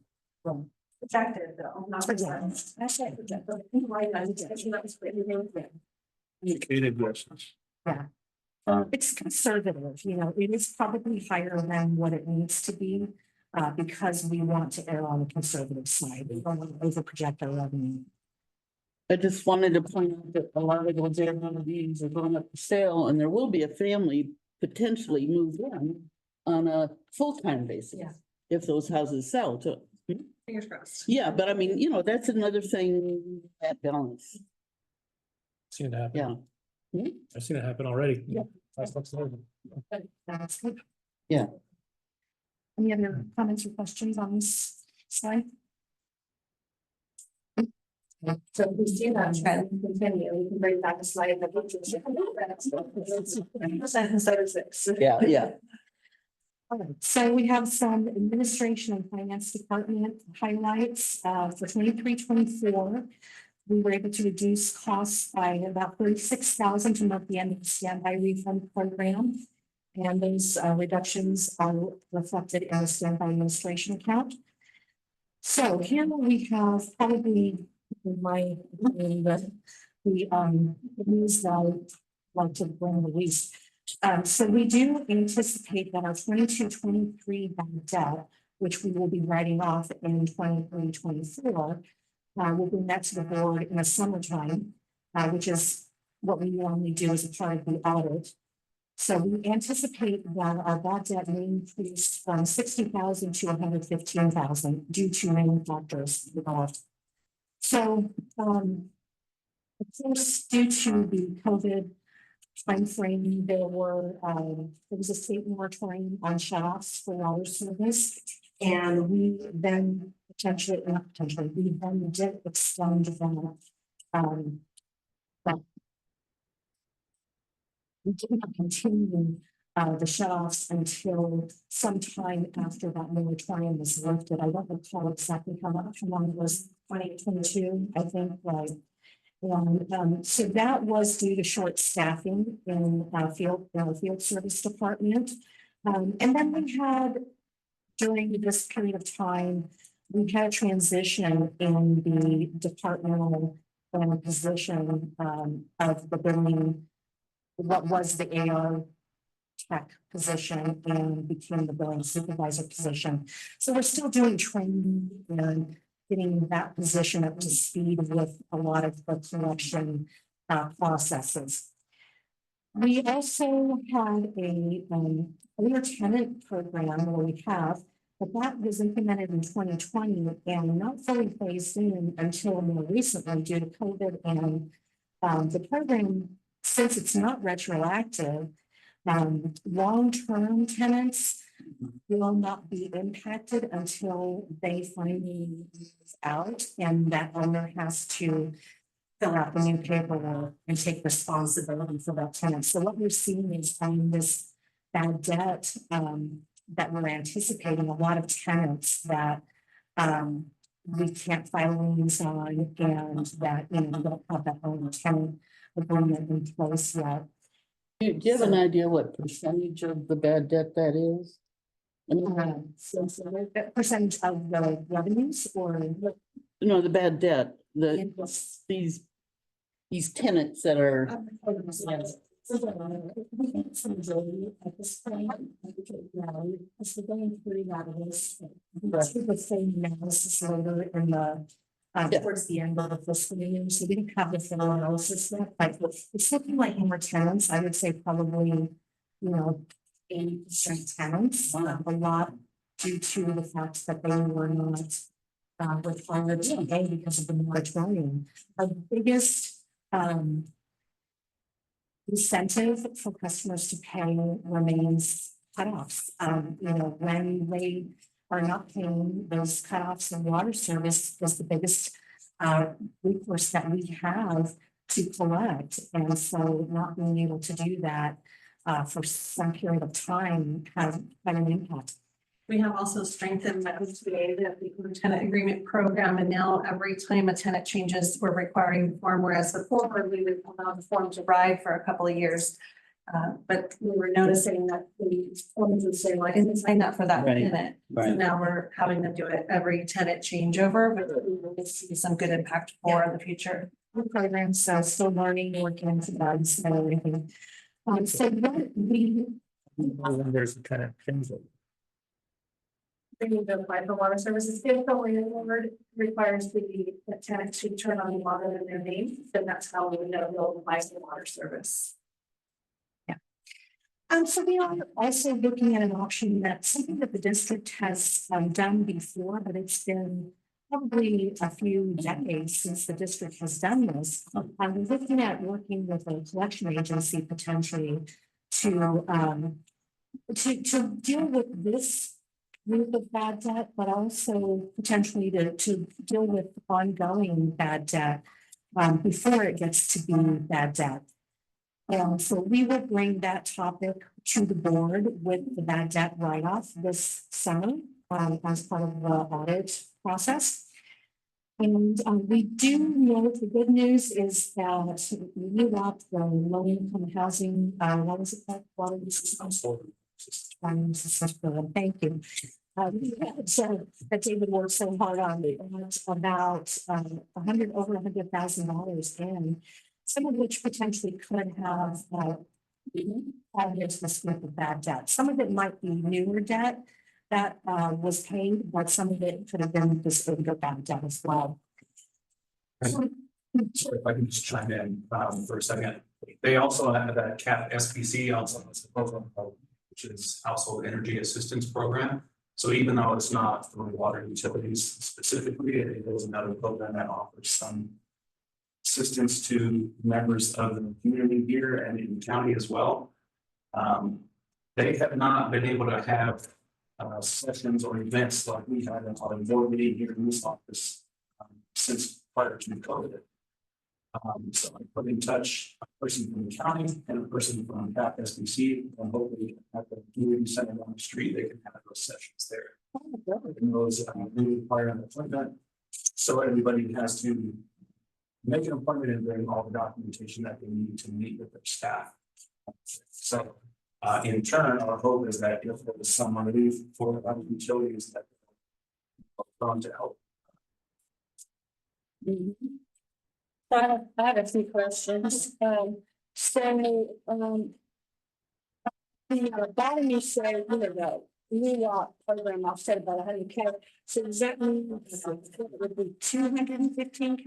Not necessarily, because it may not all apply to this time frame that we're looking at. So with that's from July 2022 through June of 2023. That's the that period of time we're looking at. Okay. Some of the we have paid new debts, but some of it may have applied to this bad debt. Okay.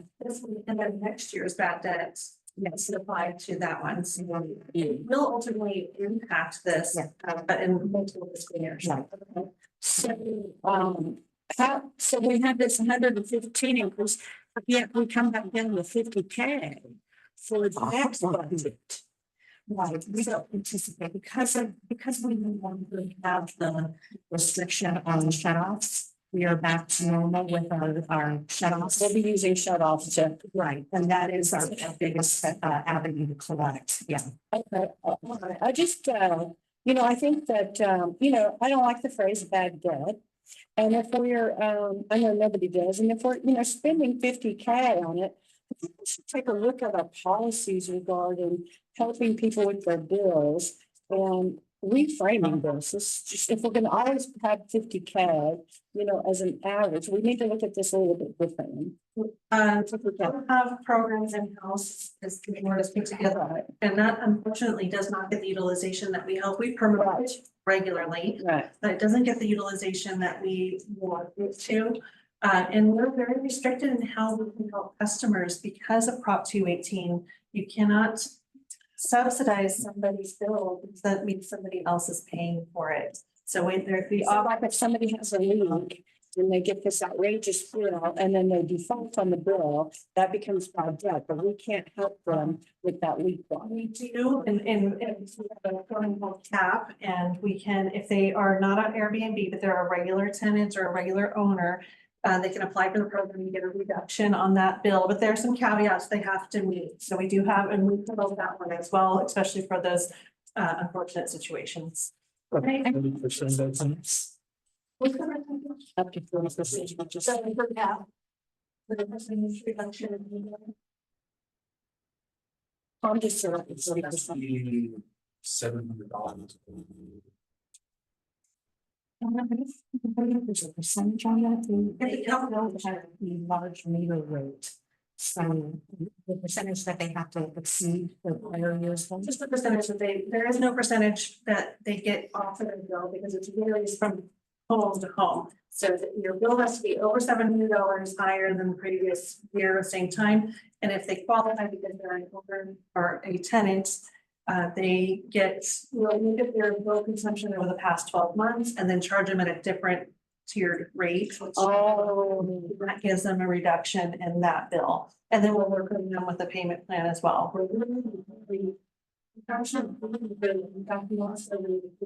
Other agencies and helping customers. Yeah, I noticed that, I visit from my own office. So, recently, this relates, a ratepayer was telling me that he, I believe he ended up talking to you, David. He had some tenants who he would get regular notifications from the district showing that they were $50 over, or they were late or whatever. And he never got a full amount of what was owed. And so he thought over time they were taking care of the bill. There was no way for him to know. Now, obviously, he's going to put it in his name going forward, which I think the district ought to recommend that people do. I hope they do. That owners do that. But I just think this, we need to take a look at that policy because there's no way for the owner to know. And then all of a sudden, those people move out. And he's hit with a $1,300 water bill, which he didn't anticipate, and he could have had a more active participation in getting them to pay it. You guys had set up payment plans, et cetera, and these people didn't do it. So. Yeah, we recognize that there's a shortage in that. And SB 998 does not allow us to cut off a customer or lock off a customer for about 3 months after they started their water service. And so when we do cut off, or when we send the notices to cut off, we send a copy to the landlord as well. But because there's such a delay because of SB 998 in that process, they can accumulate 3 months, almost 3 months worth of a water bill before they get to that point. So yeah, it's a tricky one, and some districts don't allow tenants to open water service. That always has to be. There's problems with that. Every option has its own problems, but if it's something that you want to consider in the future. Yeah, total. That's what I'm saying. It's just a total. So that when they get that second email, they see, oh, this wasn't taken care of. Now that's the total bill that's owed. The notices that go out do reflect the total that's owed and the amount that is required for to avoid cutoff. So the owner don't email, well, not via email because we don't do electronic billing, but we do send the cutoff notice once that's issued, and that should have the amount to avoid cutoff and the full balance on it. But again, that can be 2.5 months in. And I'm not getting a copy of the actual bill itself every month that the customer's getting the bill. So, that would be a disadvantage to the owner. And it would actually be easier for us to have accounts only in the owner's name. That has been not the board's favorite topic in the past, but something we could definitely talk about because it would be to our advantage as well, and just from an administrative point of view. Talk to me on that topic. It is, what is the average residential water bill? for the month? I want to say, you know what? Let's see. Really? That's a lot. I know 20 minutes, that's the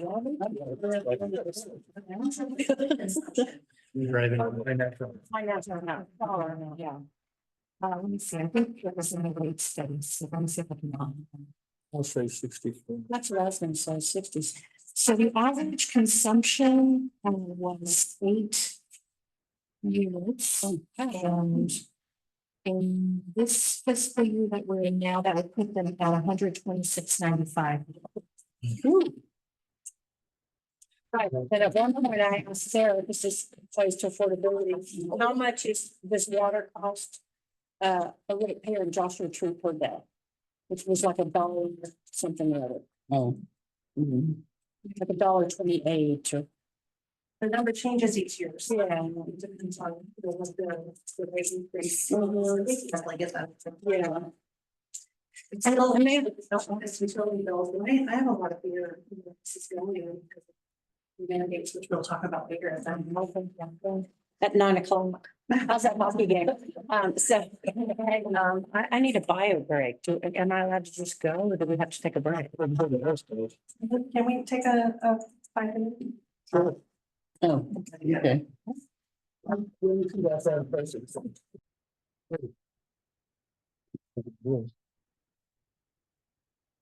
So that's, we're continuing something I wanted to ask about something about the standby refund program. So sorry about, I can't remember what it is and we don't have it anymore. So, program is maybe not the best word for it, but it was an incident of a standby assessment audit that was done in about 2018-19. The standby assessments were originally calculated annually in the 90s when they were instituted. And when we turned this over to NBS to start accounting for us, and they by chance were also the company that audited for us, that was all recalculated via GIS, more modern methods. And so they discovered a number of undercharges and some overcharges. And so we had, I want to say about 200 or so accounts or persons that were overcharged that the board chose, although we were not obligated, was my understanding that the board chose to refund those overcharges. And so since that time, we did numerous outreach.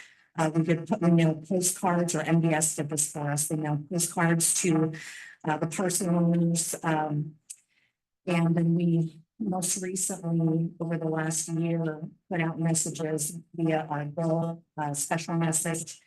And we concluded the program in December of 2023. And that was based on the board's direction also when we had brought that maybe a year prior to the board to determine how long we wanted to keep that refund program open. And so it just wrapped up a few months ago. And can you tell us who initiated the audit? The district did? Is that what you mean? Yes, yeah. And September, to ensure that those calculations were. That's right.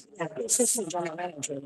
Yeah, the district initiated the audit. Sorry, that was not an outside audit that was imposed on us. It was something that we initiated. We knew that those calculations could be done more precisely, and we did not go back and charge customers that had been undercharged. We just refunded overcharges.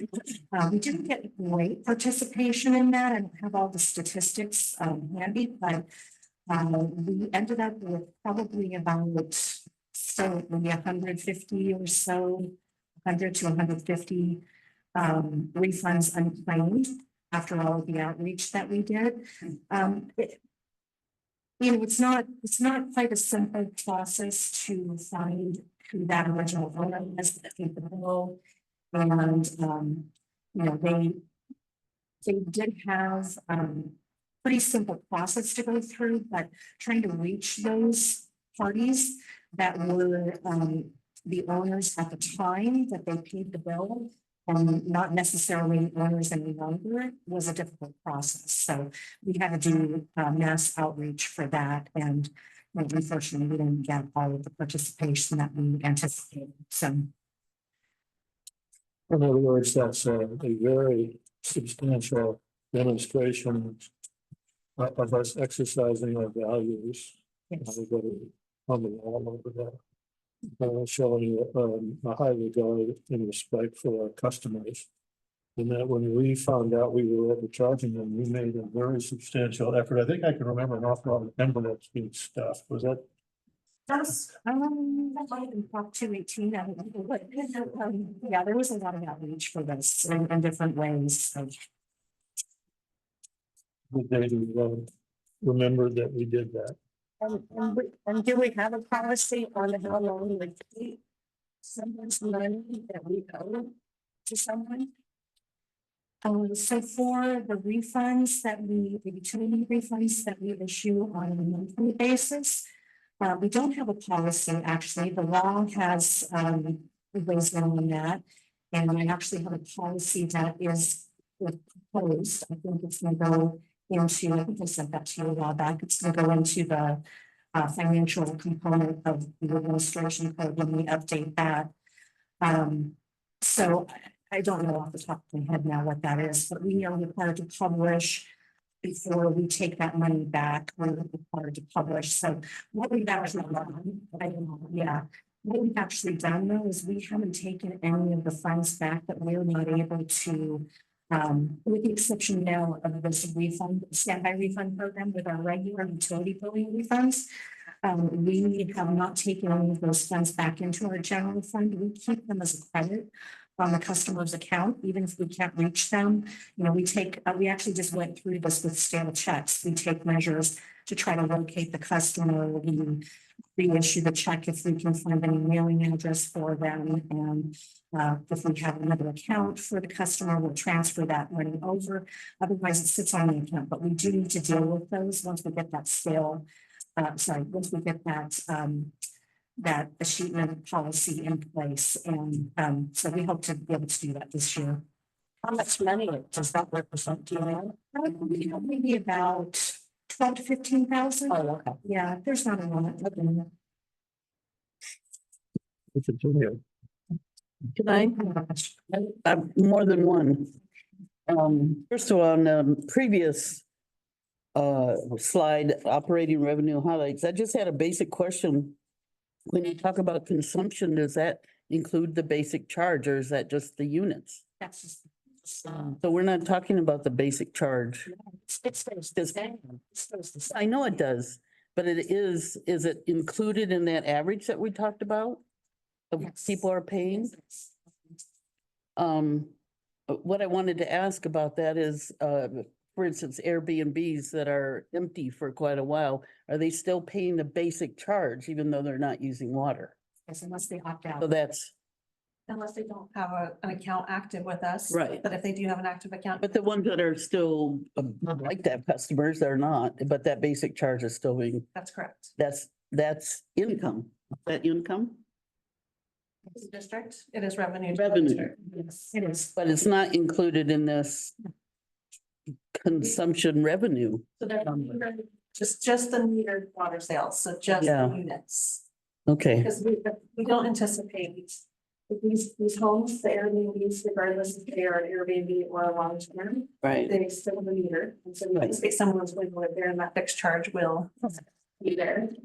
It's just the consumption charges. I'm, that are- I'm just curious where it showed in the income then, in the revenue.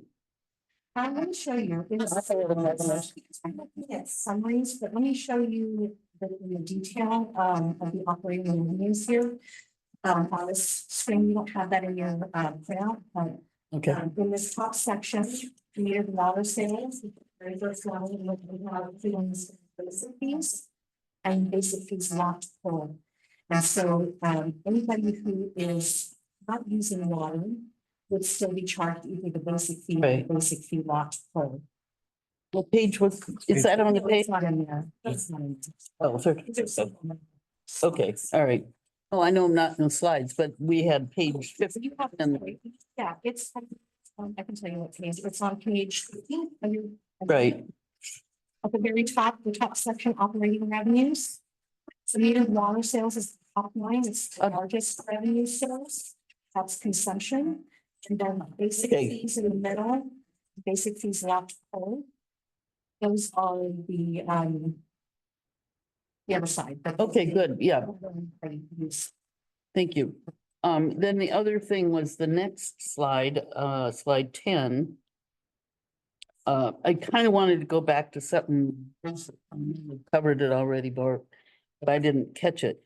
When we talk about increased 22-23 bad debt, are we actually talking about last year's budget? No, so we're talking about this year's budget to write off last year's bad debt. So It says increased bad debt projected, which from a past year, yeah, so it's actually confusing. yeah, So in 23-24, this fiscal year, we'll write off the 22-23 bad debt. which we thought was going to be 60, but it was actually 115. We, indications are that it will be in the neighborhood of 115. Okay, which is almost double. This is gonna be anomaly, though. This is because These other things that you commented, the comments. Yeah, I got the comments, but I didn't really get what we're talking about. So, that is, it's Okay. confusing because we always look at, you know, we're looking back in time to the prior fiscal year. Even though we have the budget for this year.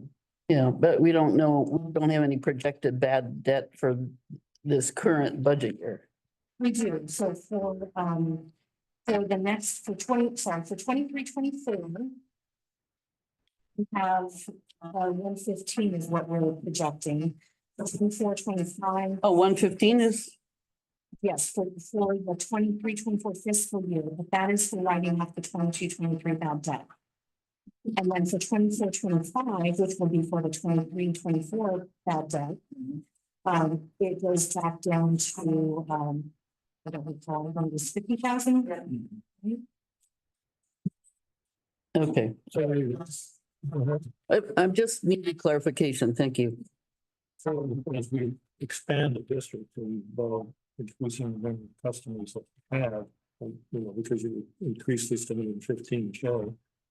The more customers we have, there is a potential for that time. Sure, and more the revenues, as the revenues increase, the Be realistic. bad debt Yeah. will increase as well. Yeah, a lot of factors there. And I did want to mention that when I say that we're considering looking at using a collection agency, you may have a preconceived notion about how that looks. Right. David and I had a meeting last week with a collection agency just to inquire about that. And we actually have, I don't remember what they called it, do you call it a soft credit?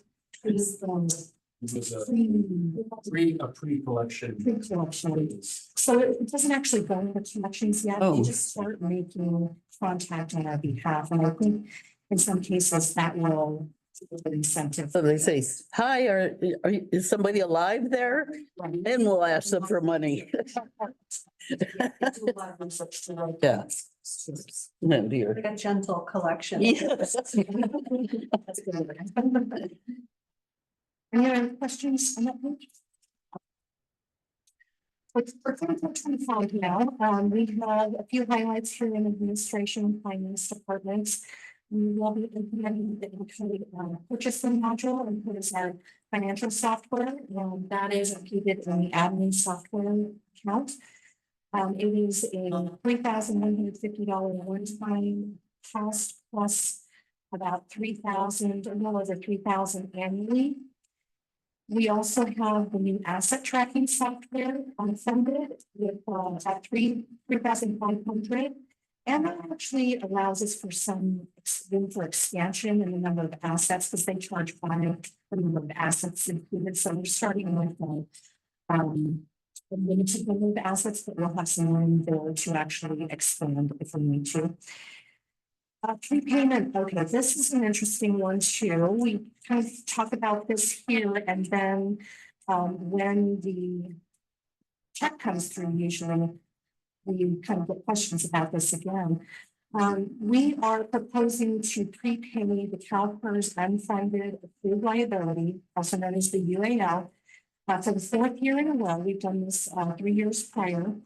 And this would be an increase in the amount of 36,000, and that we would anticipate would save us about $142,000 because it speeds up our payment on the unfunded accrued liability. This is included in the Retirement First Classic. I'm not sure if this sounds familiar. It should sound familiar to some of you for the past 3 years that we've done it. So we're proposing to do that again. And of course, that amount goes up every year, so there's a lot more this year than it has been in past years. And then, so let me ask first any questions on those items before I into the potential discussion here about How much was the increase? the interest For the helpers. Yeah, about 140. Oh, how much is it in total? Let me find out. I printed it out. So.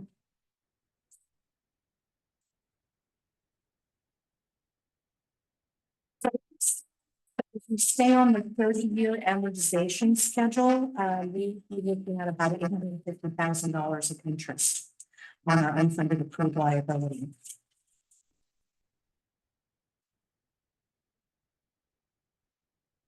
The year that we save this amount, is that the realized savings? Not per year, this is over a 15-year period of time. So 142 off of the 850.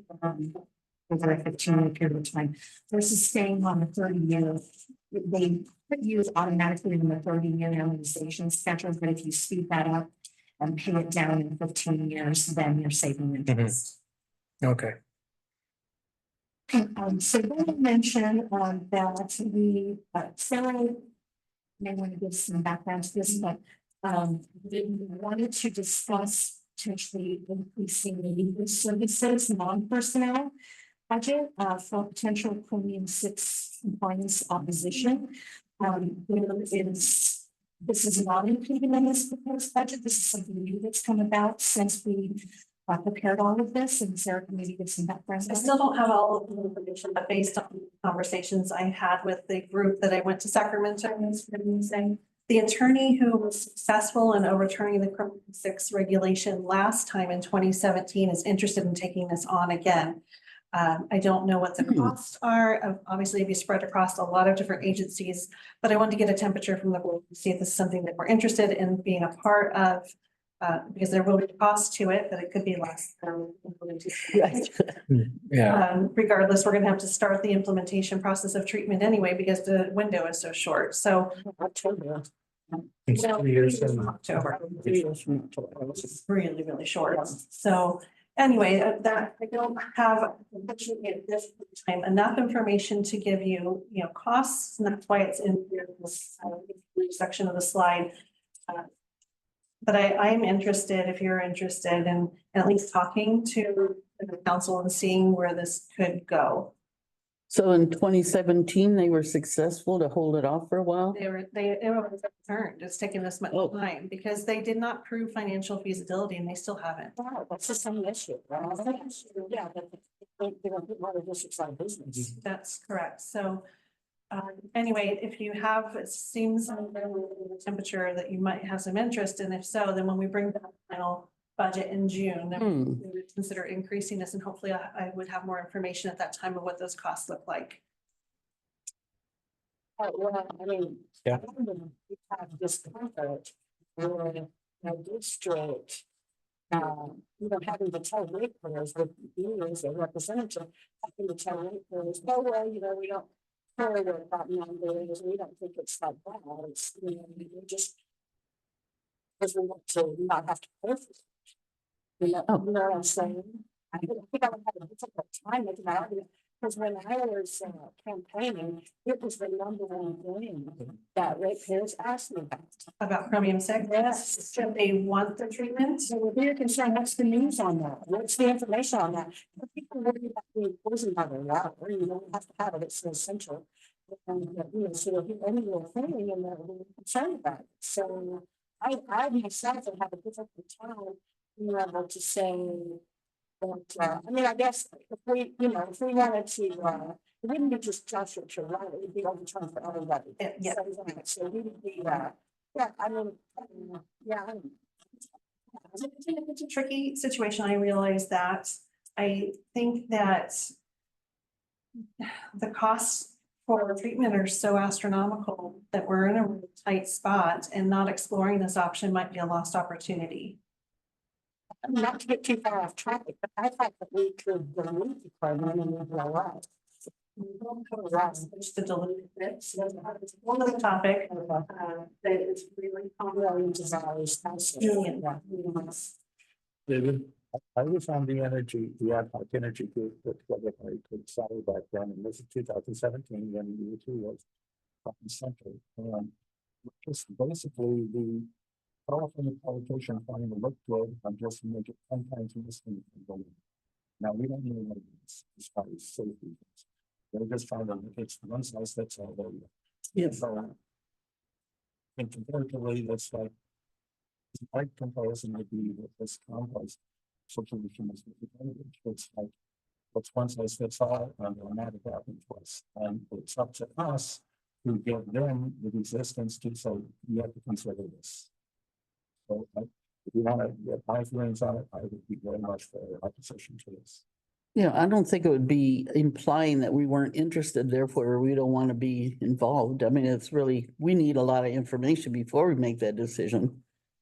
Well, I think that. But we would need help with it. Shows due diligence. Yeah. And that I don't think there's one person, in fact, I can confidently say, there's not one person in this room that wants to serve water that would hurt somebody. To make sure we have safe water that we're supplying to our customers. But that also, it's unsafe when people can't afford their water bill because they can't have water. For another English. Yes, so I think that it would be prudent of us to explore options and see where it goes. And that we have been serving the same water for 63 years at this district, and it's been every single one of cancer hotspot. No. Don't have chromium 6 and 7. From industrial issues. Right. Sediment within our aquifers. I would like to see some sort of information on the science behind that 10% on the website, because I don't know about what's the data. Is it the data online? They said it at 10% as far as carbon.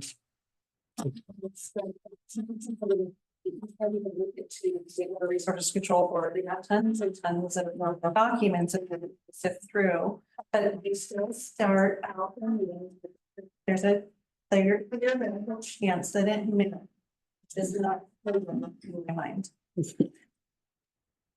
That's another thing, when you talk about this, I tell people that I've been drinking this water for 53 years. And then all of far out, I'm saying that it was cheeseburgers and pizza that put me in the emergency room.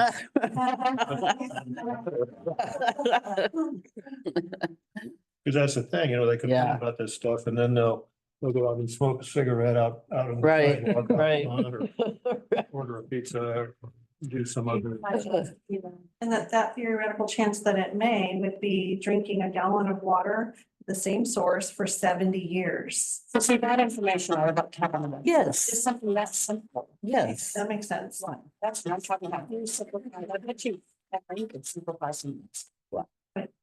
Thank you. working on I'm gonna use no problems as a comparison because it's 10 parts per billion. I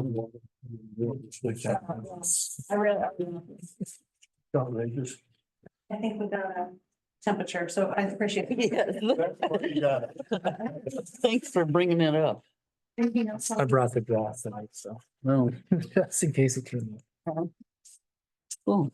We have our reports and studies. California water. We've got 4 reports and studies that are not mandated. The 3 at the bottom of your slide in green are mandated. These are the annual water supply assessment, the annual water loss audit, and the urban water use objective. AKA annual water use, so they have a lot of names. Each coming in around 12,500. Going back to the top of the slide, we have a capital improvement plan, which is significantly more than it was the first time we did it in 2015, 16. I think it was, yeah. And so that came in at 250,000 for an update. Actually, right, that's for an update. It's firm. Yeah. So it's kind of, Yeah, like anyone. We have a strategic plan, 25,000 in 24-25, and half of that 25,000 in 23-24. And we have the qualification of records coming back. So that was a project that had been languishing. Yeah. So it's under some difficulties, and so that was coming back 22,000 in 24-25, worth about 8,000 of it in 23-24. And then we have the cost allocation plan, which is something that the district has never done. This is set defensible overhead rates for indirect costs. It would maximize grant funding and make those overhead rates that we do charge defensible for capital and customer paid projects. The plan itself is, I can tell you a little bit more about this because that one is my project, but the plan itself was 15,000 with $1,500 contingency. And this is something that we would be proposing to be done by NBS. And actually the NBS staff member that would be doing this cost allocation audit is Nicole Cassan, who lives in Joshua Tree, and we've met her before at the market, I think. So anyway, those are the plans. Any questions or additional discussion? strategic planning is sent out for proposal to actually see what they want to say, because they might be able to do this for us at a much reduced cost. So see what they want to say. That's the one system. I went to Sacramento with. So I will hopefully have some more information on that in June when we have the finalized budget. And then clarification of records, we actually just sat through a demo with their.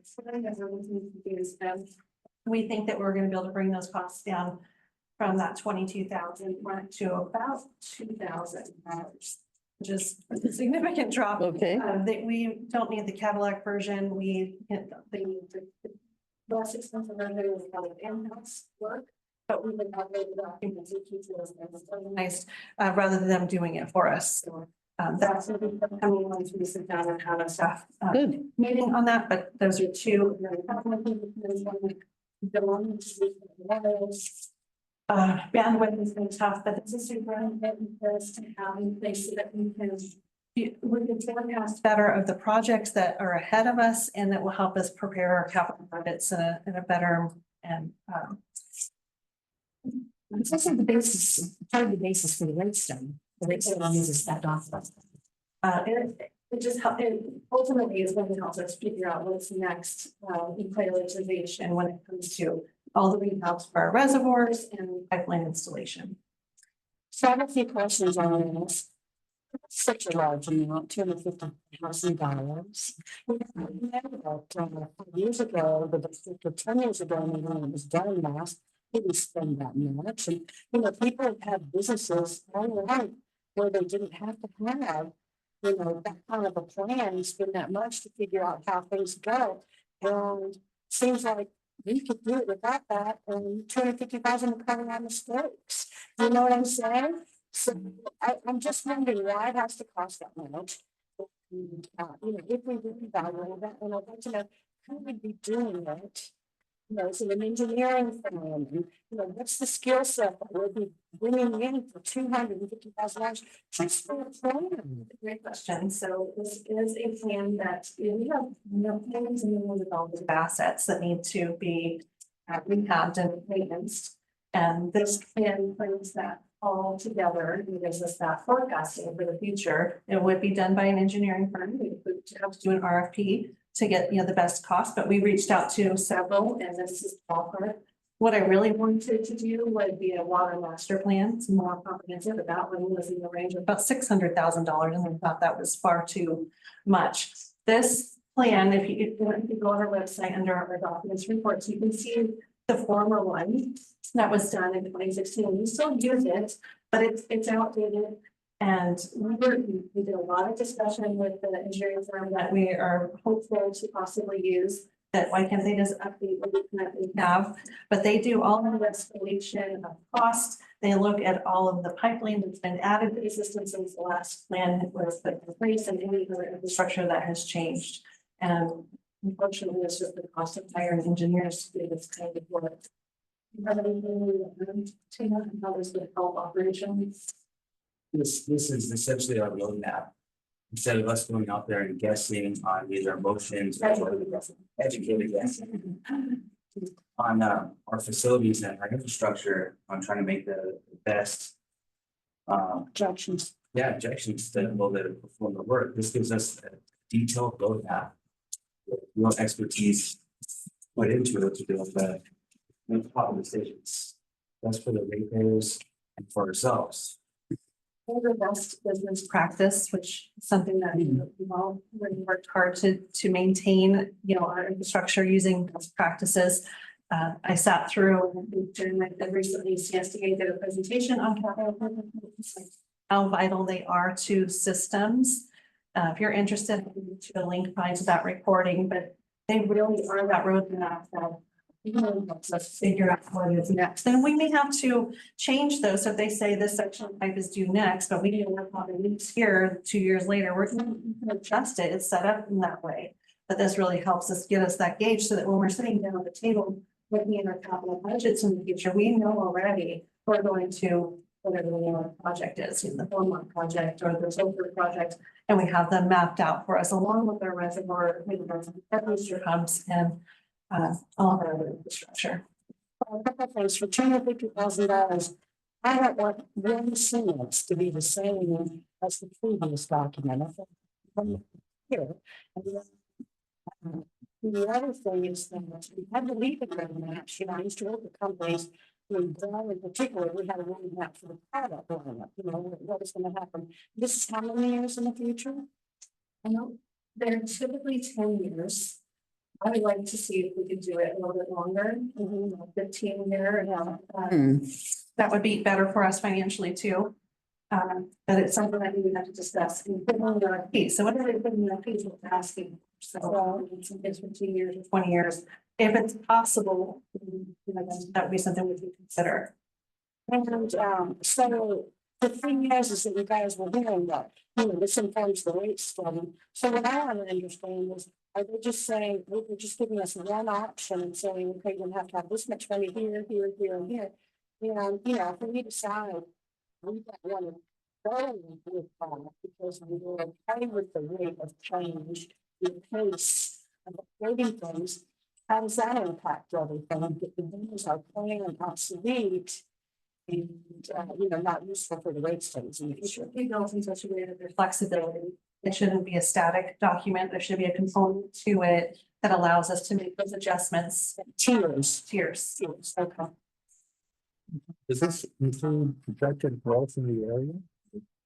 A good question, and I don't have the answer for you, but we could. In this plan, we can put in the RFP and get that information. So should it? Yes, and if I trying to recollect in the previous document, if it talks to it, I think it does. I don't know. As it will actually utilize a water model on our system, and that projects future growth. Where we need to have other infrastructure or update or upside of how it's all well into each other. We're sort of dependent on the county, right? I wouldn't call it internet. I don't even know what it was land use 10, 15 years ago, and also 7, 8 years ago, we were having interactions with Kelly Rutherford, who was sort of land use. And she was under demands on four square miles in Joshua Tree, including office. We got courthouse and it's very long, 60 acres and. I was probably from the CEO, but he resigned, there was great pressure, so that went away. And talking to the new one who just resigned, Lady Jerome, she said, no bound zoning, so it's a frequent group what we're dealing with as far as zoning and zoning and down zoning. Right now, we're stuck with what we got, we wouldn't get the down zoning, she's going to down zone a lot of high density areas to 2.5 acres so that we can have septic. But we don't know. What the mercy of capital someone. Yeah. When we see this plan being completed in 2025. You know, it would probably take 18 months. Two buildings. Okay. So then we have to have that done before we do the strategic plan. right? No, but the strategic plan can point to this. We have a sure that it notes that this is one of the objectives within one of the goals. I have a question on, if we're referred to page 15 on the agenda packet, so I looked at it. And it's another thing where if you expand this, if it was on legal size paper, we might see a little more information, but right at the end of the capital improvement plan update, there's a apostrophe E ... What's the E? What would the rest of that? And then it says 0. Because the plans and studies were capital. The auditor advised us last year to start treating them as expense. We no longer treat them as capital projects. So we had a capital version of this project. This is now the expense version of this project. So that was. So that's why it was 0 in the section. Okay, so we had to leap over a kind of. Also, it started in 2023. 24, 25. Yeah, we started it for sure. Originally, but we moved it. Yes. Right. So you're saying that E is for expense? Huh, okay. Finding that out in different things because it's now approximately, yeah, just to, I can take that out, but it was just for the. One of my little pet peeves, Yeah. these things are not, They cut off. I don't know how to make it different, so. No, it's not the size of the paper, it's. If we made the paper larger, but, But- it would still get cut off. Right, okay, It's something. okay, thank you. I think I understand it better now. Thank you. Turning to some operations department highlights. We have included recharge of 1,300 acre feet, including 500 acre feet that we currently have built at about 776,000. We still have included mainline repairs for state mandated valve maintenance program. We are catching up on some maintenance for tanks and reservoirs and our recharge ponds. And we continue our in-house light mechanical program. Costs included an auto expense field, and this includes a $10,000 annual bulk buy this year. So we are buying, we're proposing to buy the bulk, but so should last about 2 years, under 2 years, potentially 2 years. Yeah. So What kind of oil? it's good for the vehicles we can do. For the small thing, Like oil that goes in the engine? Okay, Not olive oil, no. Buying it this way is less expensive and it is more Right. environmentally friendly. You're not buying the individual bottles, we're buying it in barrels. Yeah, And we have our in-house mandatory, so this is in-house utility locating costs. It's a mandatory program we have to locate for I think it's like the county, the state, right? Yeah.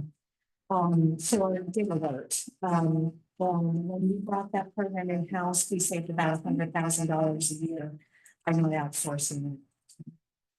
Any questions or discussion? How do you expense that? Do you expense it or you expense it? How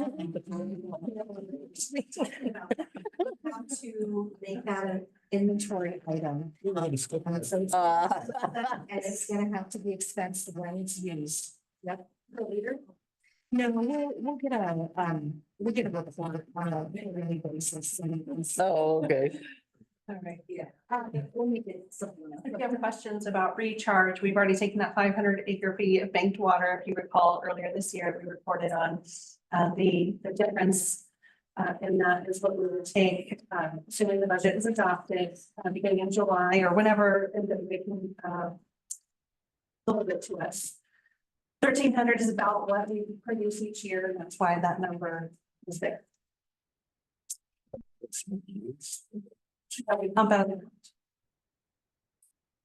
So I have a question, this catch up and maintenance on tank reservoirs and recharge ponds, that's the first time I remember seeing this. So catch up for maintenance. And so we have increased, if you want to address it, but I'll first mention, we increased our budget for tank and reservoir maintenance from 30,000 a year to 60,000 a year. And if you want to. Yeah, so in the past 16 years, we have 3 reservoirs, about 17 that are been neglected, you would say, over the years. So that's how you catch up comes in effect. We have state mandated inspections that we have to do. So half of that cost, 30,000, is coming just from inspecting for reservoirs and things that we have to make necessary repairs, clean, and that sort of thing. And those rehabs we just did recently, how in the past few years, or the ones you said in 17 years or the ones? 16 years. Well, why were these deferred? It's not there enough height to have it in the budget. No. Now we have an appetite. I think we have a temperature that we all are wanting to make sure that we're taking care of this district is in the best possible way. But I mean, so that's Necessarily in the past. I mean, because this could have been worse in 2020 or 2021. No, that's time. Seems very closely.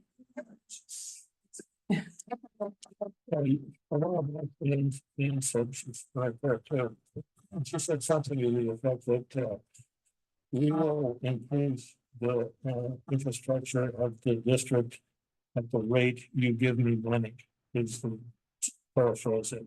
And we went through a period of time when directors were getting elected on a promise to keep the rates low or even reduced. And in that kind of an environment, if you got to cut someplace and not do certain things in order to satisfy a very aggressive board at that time, then you simply do it.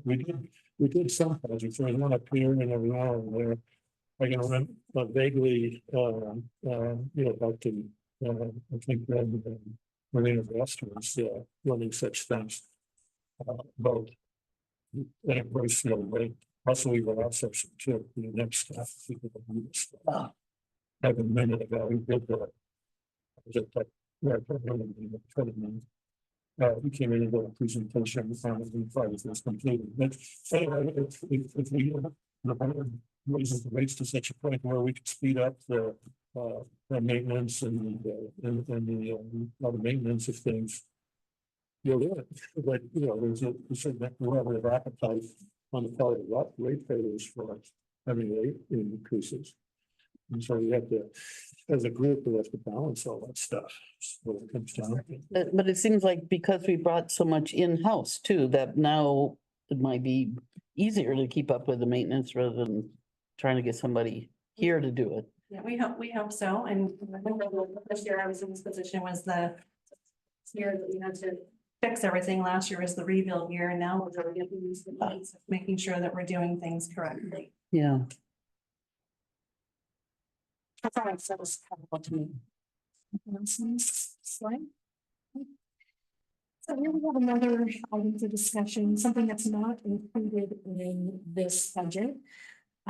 Years ago, when the CIRP was taken out, so in 2018, the district took out a 15-year bond for $3,000 to implement the capital improvement replacement program. And my understanding was at the time there was discussion of paying that off or down or off sooner than the 15-year mark. So just wanted to give a status update first. At September 12th, 23, after making 5 annual payments, the district's remaining loan balance was approximately $2,365,953. The loan allows prepayment while remaining in the 7th year, which falls into the next budget cycle, 25-26, not the budget that we're setting now, but if we were interested in paying this off sooner, we would want to be planning for this. We actually should have been planning for it sooner, but payment at 9/12 or September 12th of 2025 would be estimated between 1.85 million and 2 million, including the early payoff premium and the remaining interest savings of about 292,000. However, without dipping completely into reserves and reprioritizing the existing reserve balances, we would have to realize budget savings in order to do this. So General Manager Johnson and myself have discussed the possibility of the CIP to save interest, but with the now impending Formula 6 requirement and those substantial anticipated costs, we are not recommending CIP loan payoff, early payoff at this point, but we will certainly revisit this once we know more about Formula 6 funding, what kind of grants we might be looking at, and once we feel a little more confident about that. This is a big variable for us, so. I know the members and myself some part time because we might be forward to paying this down sooner, but it's not in the best interest to do that with this impending unknown of prospects. In our, our opinion, where for us. How much are the annual payments again? They are. Let's see.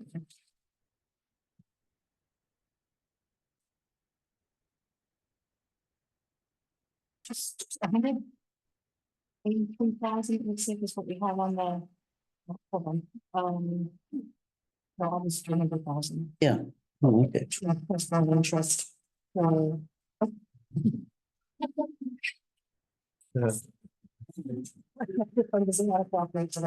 So, yeah, it was 300,000 for the. I just couldn't take the bad news.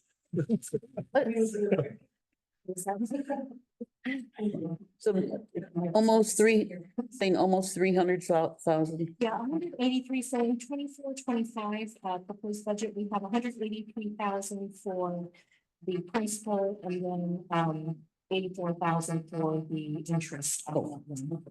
Yeah. So it doesn't sound like we crossed up with people from at least. Year. And if it's possible, I know that, again, I really want to keep us in a good position and prepared for what's coming. Just at this point in time, it doesn't look like an option that would be smart. But it looks like the potential savings is about the same as a 1-year payment. So it's basically saying we got to pay it another year, well, if we decide that. Discussion in the beginning, but if it was the ability was there to pay it off, that was not what was undertaken. The loan was taken out for the duration it was taken out. But if the ability to pay off early, came up, then that would be something that would We did discuss this a lot, and we remember the 7. I just want to say, I just want to offer, so we've been in this meeting now 3 hours, and I am tapping out of some small meetings, and I still have a lot to say. So just flagging that I like to look. The last meeting, I was really concerned about them, but we might have considered a special meeting. So, we'll chop these up a little bit. Let's see how much. There's not anything you're doing, I think the pace is fine. We've gotten through the majority of it, anyway, so we can probably, I mean, depending on my questions, we have salaries and benefits to discuss. And then the final projections, so I think we're really close to the end here. All right, so moving on to salaries and benefits, just wanted to start with a reminder that Joshua Basin is a service business, and salaries and benefits for 24-25 do amount to 47% of revenues, same as in 23-24. And the Society for Human Resources Management cites that depending on the sector of your business, you may spend between 40 and 80% of gross revenues on employee salaries and benefits combined.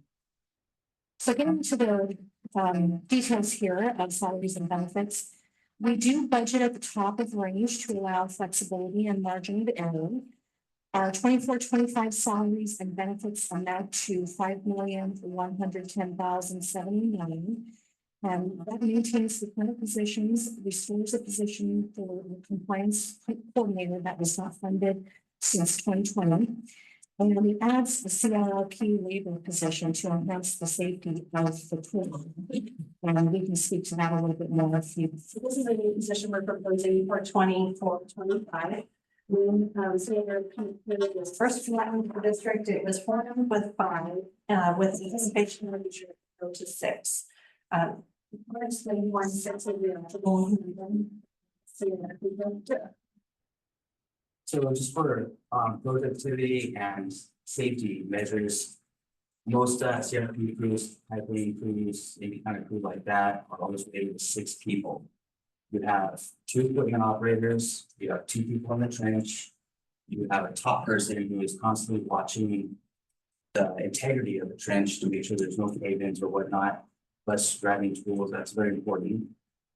And then this person always being able to jump around for dust control with the water truck, or help that top person or the people inside the trench itself. So we do a good job in a sense, with the fire that we have, but it gets hairy sometimes.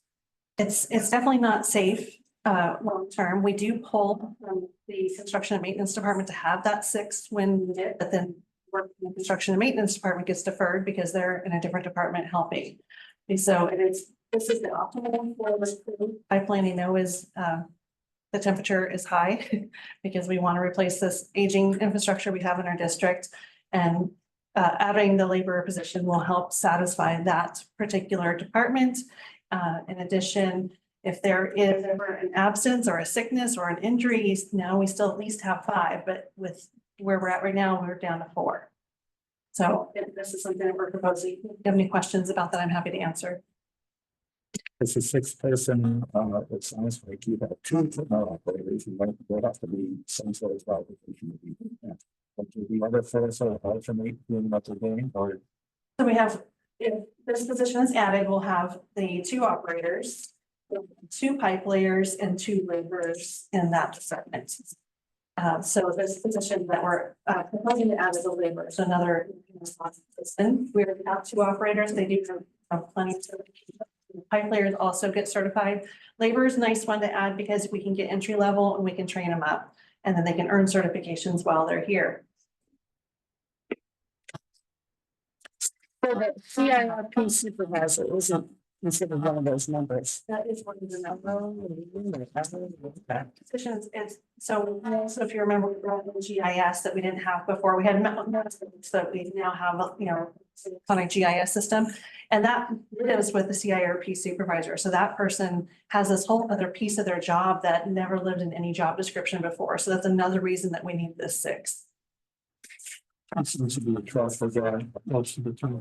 Brandon is, seeing the He's an operator and a supervisor and does a lot more admin work than you'd probably be surprised about. She wants somebody to come in to he's working on some kind of numbers or reports or something. Yeah. Well, I mean, to me, that makes sense for us to do that. It also makes sense to add somebody to accounting because in the years that I've been here, I've always felt that the finance team is really stretched and so I hope that would help with the stretching. I'm a little bit confused and I'm hoping you can clarify, referring to page 19 of the agenda. I saw somewhere earlier and I was gonna ask about it, but we whizzed on by it, that we had 2 employees. Now this says we have 30.5 or so. And now we're talking about adding a couple. Does that mean 34? What are the numbers? So right now we have 30. Yeah, This is part-time position. yeah. That's not a half person. We're adding 1 position only, so we'll be now at 31. But really 32 because you don't have a half a. Oh, it's the people, not Yes. positions. Okay, okay. And then- That helps. And when you look at this, also there's that we told. Exactly. That's, not staff. So that can get confusing. Just want to make sure that's. Okay, so you actually, staff is 25 then, or 20 plus 1.5. 32 plus the 5, 37 total for members. You have to look at the very bottom, and if you look at page 20, that's 26. Oh, all the way, okay, At the very bottom. 35, 75 75. is what we have, including board members. So 37. Okay. It's a person. I just want to be able to tell somebody we have about 30 people working here. 32 will be, I know. assuming the board, passes the budget. Yeah. Then 32. Okay, people, not positions. And Some of these have, is part-time. right. Okay, So in comparison, 23-24 salaries and benefits are at 4,855,708. And that budget, which is still maintained in the 24-25 budget, was sort of purchasing position that was recommended by the 2018 organizational study and the audits, and has been unfilled since 2020. So we're looking at filling that this year. Last year's budget also added a second accounting type in asset specialization, and that is still unfilled. So we're hoping to move forward on that this year as well. That's just due to internal staff and with an ability of time to train that person. So we can't bring them in and not have the time for them. So that's why it's a half a year for that one. And the same thing for purchasing. That's shorter years because we need a building, we need a place to put the person. That's one of the things that we're waiting on. And first time to train that person. And other increases are attributable to the cost of living, inflationary adjustments, and benefit cost increases such as insurance premiums, workers' contribution rates, et cetera. And we did something, I think, that makes a lot of sense this year. We tried to sync up the employee compensation package with the budget. So in the past, that has been in sync with the MOU that used to be in place years ago. And so now we've brought that into the budget timeframe, and it makes a lot more sense. So the employee compensation package will be coming back to the board in June. Oh, June, so Good. later. good. Yes. So let's look at something. Well, this is not the comparison. This is actually 24-25. You can see the detail of 20. this. And we've highlighted in the colors there the positions that are new or were new last year and are still unfilled. So the water quality specialist position is budgeted for the full year and was just recently filled. The purchasing and inventory technician is budgeted at 3/4 of the year in permanent films. We just mentioned the compliance coordinator position has a full year budget and was filled this month or after last month. Yeah, April. Oh, right. And then over on the top right, we have the accounting technician budgeted at half a year unfilled. So in all the positions, they're kind of in the middle, you can see the amount of salaries and benefits for all the positions excluding CIRP. And we have done this historically since we split the CIRP department out. I don't know that we want to continue to do that, but we did that initially because we thought of interest. So the CIRP crew is at the bottom with the labor position including the total there, you can see that we materials and then so we have the 36.75 positions that I just mentioned. And total salaries at 3.382 benefits at 1.728 million, combined percentage of revenue 47%. So any questions on that? Again, keeping in mind that the full compensation package will come back to the board in June. To make sure that percentage of 7% stays under 50. We've been able to do that in the last couple of years. 47 last year and then 47 proposed for the next budget. Questions or? Right, so we have then our cash balance projection at the end of all of this, starting with 18.472 million at level 7. And adding the on the side we have a 776.9, that's in US, not included in life reserves. So that's the 2-year drawdown from these two, the revised 23-24 and 24-25 proposed budgets. 2-year drawdown proposed at 1,021,548. Again, with reserves at 6/30/25 projected to cover 6 months of operating expenses as required by the reserve policy. And it puts us with a projected late reserve balance at 6/30/25 of 17,443,334. Questions on that projection? We will talk a little bit very briefly about reserve usage here, but just wanted to point out that we will be bringing a separate capital/project budget presentation, and that will begin with a preview at the May 8th WRO committee, and we'll have a workshop on May 15th. So quickly, I'll just mention here the reserve usage. We'll bring this to you, I think, in the project budget as well, just so that we can see again what those reserve these qualifications on these projects or purchases. Starting with 23-24, we have studies and reports, strategic plan in the water supply assessment, hazard mitigation plan, and water loss report.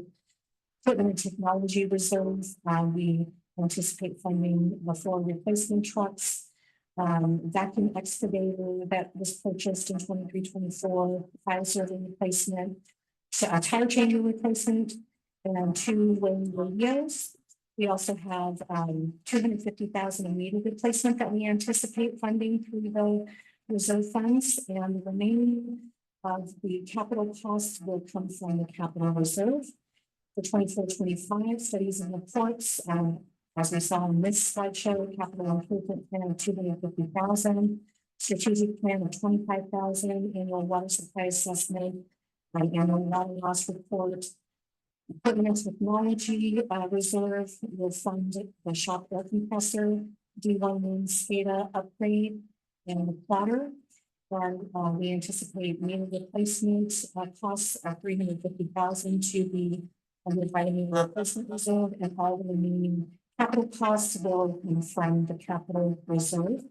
And so some of these projects we haven't talked about yet, but we'll get to that when we do the secret presentation in the WRO committee and on the 15th for the capital project budget workshop. And that is in my presentation. How long do you anticipate the WRO committee meeting happening? Because usually it's half an hour. So obviously it's gonna be longer, but do you have an idea? Need to be catching up on 2 months worth of the normal Right. because we didn't have a meeting last month. Right. And then we'll have the project presentation, called a preview. So we'll go through all the slides. Each project that we're proposing, whether it's an expense project or a capital project, will be showcased in that meeting. So it really depends on how many questions you have. Really, it's more informational, and then it will give you some time to mull over so that when we come back on the 15th, we're going to show it again. So it's the full, Okay, good. yeah, to the full board. Good, good. If, well, I know. But people listening, the more you see it, the better you get understanding and clarity on these projects. And that way you'll have good questions for us on the 15th as well. Okay, so the full board is not required to be at that committee meeting then? Okay. And Okay, but I just encourage, if you have the ability to zoom in and listen. Yeah. Then please do. okay, You're also welcome to come into the office and be here as well. You just can't participate in the meeting. okay. But I think it'd be really important and beneficial. It's the first time we've ever done this, so we've done. And I really worked hard on the slides to give you the what, the why, and the cost for every single project that we have. And hopefully, if this is well received, we can do it in the future, for future budgets. Cool, I'm I have a glad. question on that.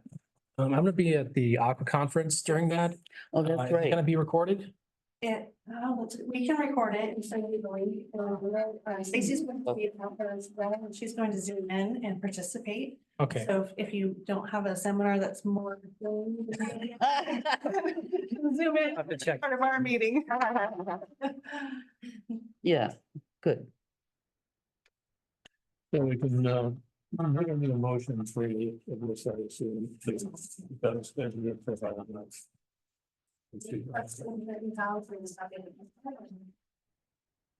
Yeah, I mean, I do have some, because I wrote some, I like this format, I wanted to tell you, I thank you also for sharing the process of how, what you guys went through as far as the meetings go. And everything, this is really nice to be able to look at it this way, so thank you for that. And obviously a lot of my questions, but already answered. And from what we were through, I did want to say that, I'm wondering what grant writing is. I didn't see that column. The actual position. I thought that way, because the position's just gonna compliance with the grant. We're gonna have somebody else write the grant. That's right. Yeah, and so if we leave it for Claudia, you know. I appreciate bringing that up. Would you be able to speak to that we usually see that writing funding? I mean, that would be part of that 200,000 as well, because we don't do, we earmark that for any specific purpose, but. There could be other things available too that could pay for something else that helps, alleviate funding in other places. So I just. Yeah. Yeah, we are working with the Orleans that we met with, and they are having them next week. And they don't have to agree. So we're gonna try the best as possible for the least amount of cost. And I think we're gonna have contingency. And then another thing is that, Plan 6 may not matter if we end up polluting our aquifers with wastewater.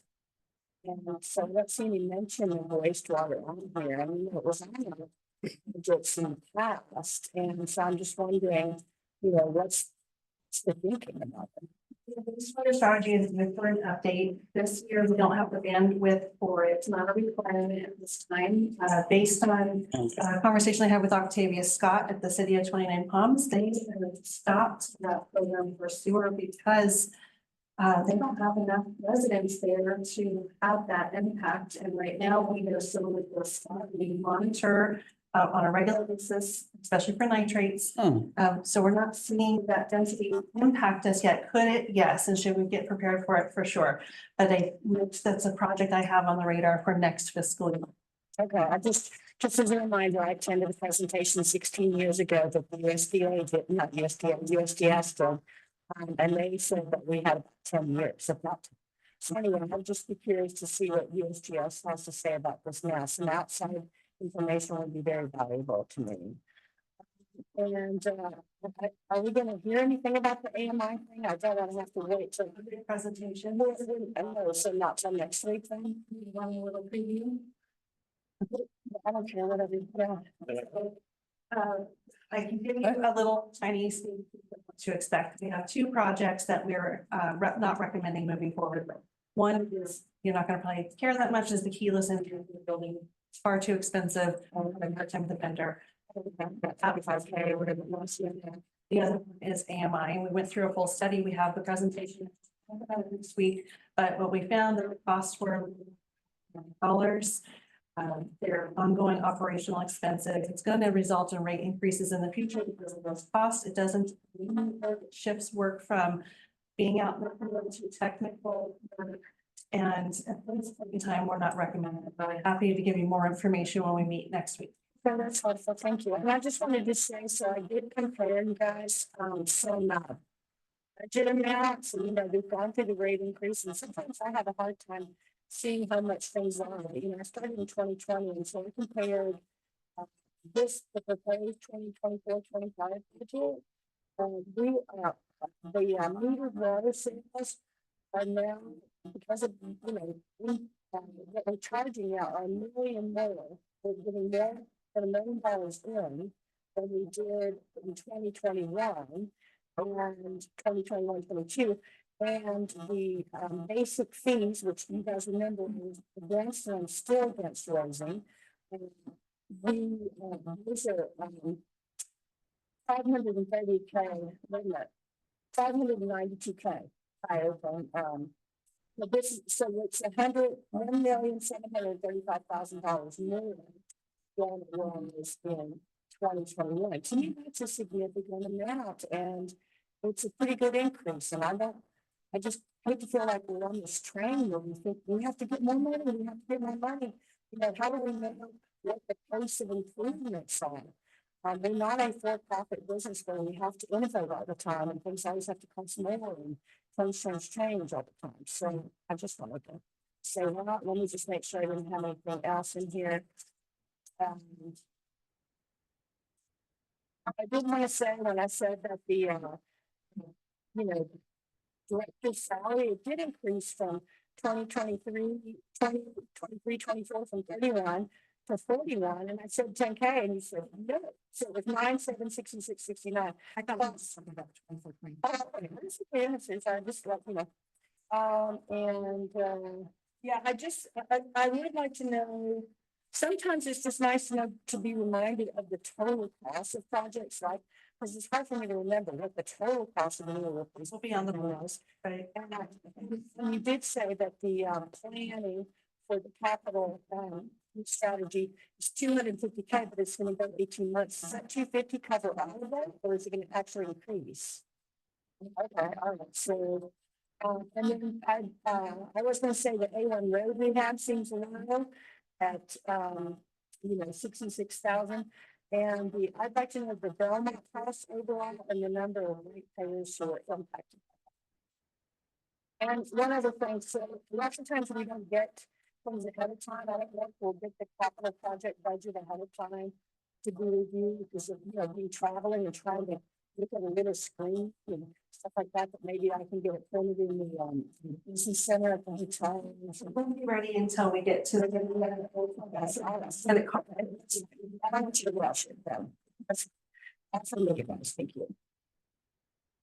Anyone further? To repeat, contract is not covered, it's 626. Special meeting, of the board of directors is back in session. Item number 8, reports and comments for informational purposes only on subjects not covered by the agenda. Opinions of individual directors are not necessarily opinions of the board or the staff. No action will be taken. Board may provide staff with requests for future agenda items. Director comments, Vice President. Wheeler. I'm just looking at my notes. I attended a training class as a resilience summit. I didn't have much of a description for what it was, but so the first part was about fleet electrification. I'm really glad I attended it because I could see there's going to be a lot of reporting requirements for onboarding and offboarding off-roading vehicles. Pretty complicated. And I understand that Jared has attended many trainings and info sessions on this. I did understand that it's 2.5 years to receive some of the trucks, and AT&D and federal tax grants can offset a lot of the costs on this. Again, that goes back to having someone, a grant writer. And I would suggest that if we can't find a grant writer with a whole lot of skills in the water sector, just find someone who writes well, and then you can kind of massage that. That would be my opinion. Consultants say most organizations are overfleeted and not ready for electrification. We have something called shadow fleets. And we need a plan for electrification and infrastructure. And I suppose that would be in that capital plan, right? Yeah, so, and then there's a tool called Power Fleet Advisor. I suppose you guys know that. And there's $385 million available funding. And, you know, so that's something to look at. And then there was a keynote presentation at the end by Assemblyman Chris Holden. And he's the chair for energy and some other stuff I couldn't see. Regional transportation. And there's money for atmospheric river mitigations, which is something we should continue. And they're working on grid issues to handle the electrification infrastructure.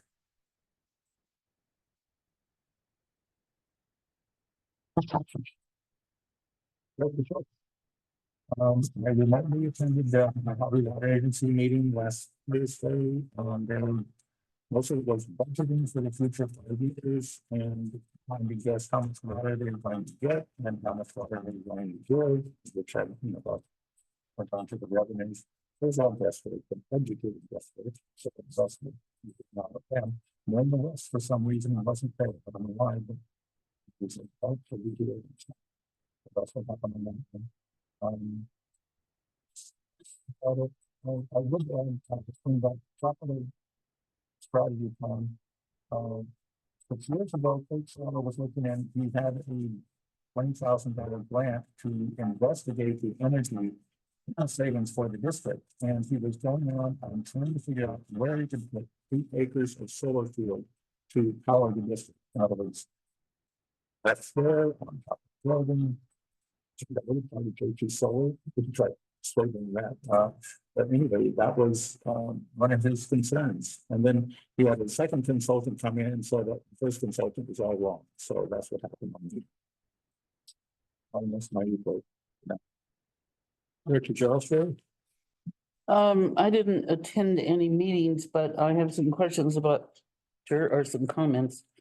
I just wanted to mention I was invited to attend the Basin-wide nonprofit meeting, and I signed up for it, registered. It looked like it could be very interesting. I think it's 9 to 3. It's substantial, and the lunch is included, which is nice. Quick, the WRO committee meeting, if Director Doolittle and Short are at this conference, Director Doolittle, were you going to attend the WRO remotely? Is that the plan? Okay, I just want to clarify. Okay. One thing is I was interested. I'm so excited. The conference? The meeting. Well, I think it's going to be interesting for sure. But also I was wondering if you have more information on timing of the June 5th meeting where we're actually going to be making some decisions. Was this time? Right now, I've been planning for a long time. Generally, all of those decisions and comments, we take them these weekends. final budget. And that should be a relatively easy meeting because we've already gone through all of. the Okay, points of the. okay, The surprises on that day, should be well versed. I'm just curious, thank you. That's it? Director Sher? Yeah, I attended the MWA meeting all the way back in April 11th. It was also about the budget. I was kind of surprised how quickly they went through it. They breezed through it. So I really like the detail everyone here has put into this. I really appreciate it. I think they got through theirs in under an hour, but it was really cut and dry. So anyways, the total revenue we said was about 88.1 million. About 12 million of that was in grants, and total expenditures was 87 million. So we're still looking pretty good. That's all I got. I toured, I think, Oh, the other day. And, from a distance, it looks like there's a solar panel on top of the tank. And so I'm kind of curious if I assume that's running a lot of our telemetry and monitoring.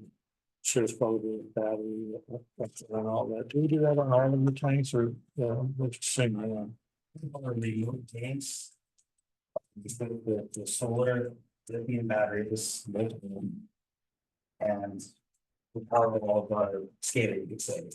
And then we have the NMC built into some of our other interfaces that actually happen. Or does that include also alarms and such too? Yep. Security things. Security and all storage. Very loud ones. We just were up there as well and set off the alarm and it doesn't go for 5 minutes the whole time. That was an improvement after on the incident that we had. Yeah, and that solar panel that you seen is new as well. It's a bigger one. So that's probably why you noticed it. Okay. Kevin managers. I'm trying to make this quick, and everyone's tiring. MWA just announced that allocation for water this year is going up 40% from 30, which means the increase that's proposed in the budget, we will be able to get it. Sometimes if it's less than that, they may not have it to deliver to us. So the 40% is good for us. I was in Sacramento through 18 community water systems meetings, CWSA. Where we attended the Water Resources Control Board, where we passed the MCL for from 6. It was hours and hours. I did speak at the meeting, and people that want to speak at meetings, but it's pretty intimidating, especially in that forum. The board's really. So, I gave them 3 criteria which I had concerns with because they had already, it was pretty obvious what they were going to do when we got there.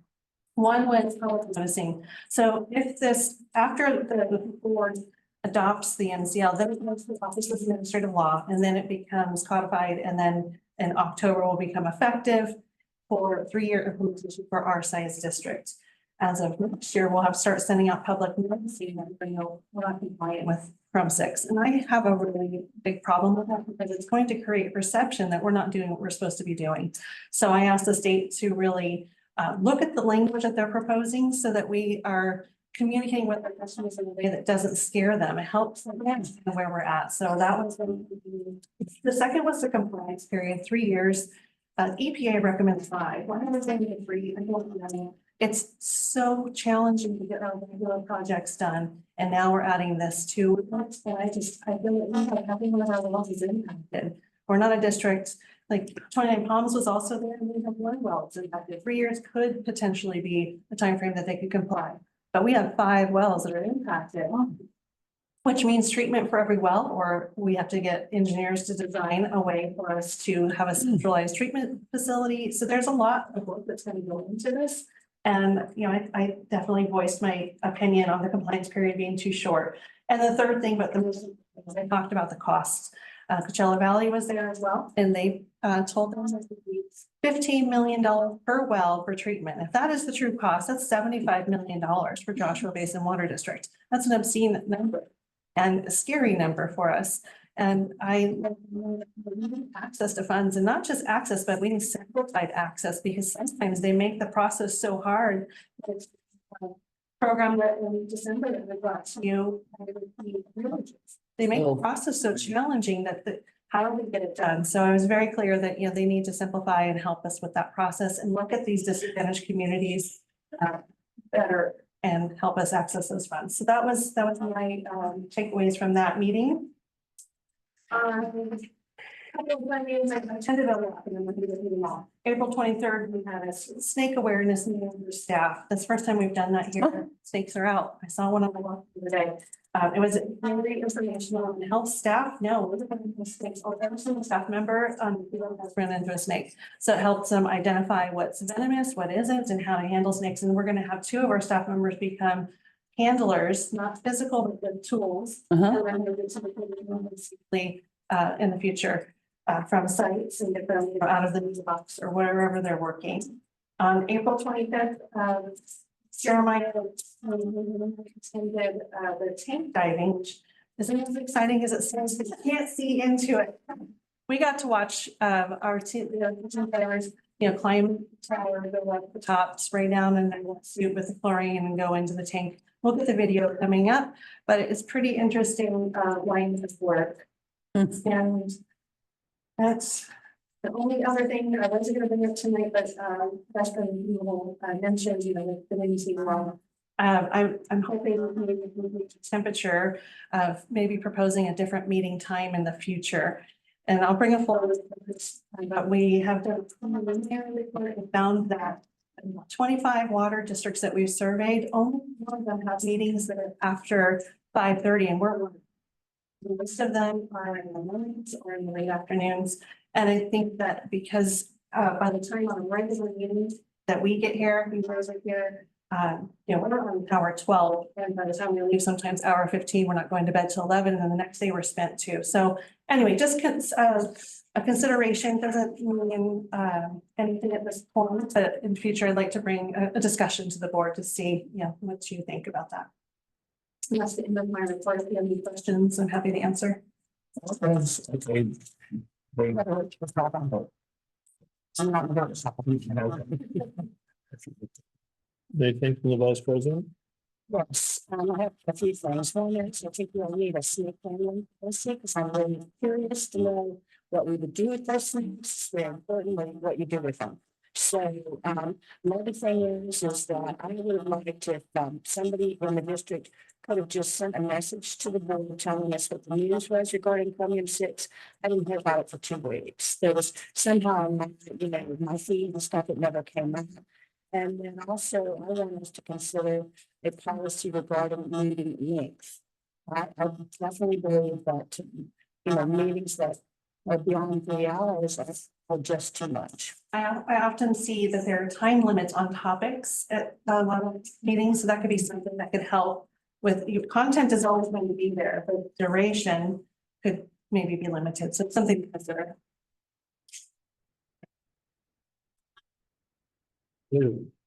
What was the billion that they approved of?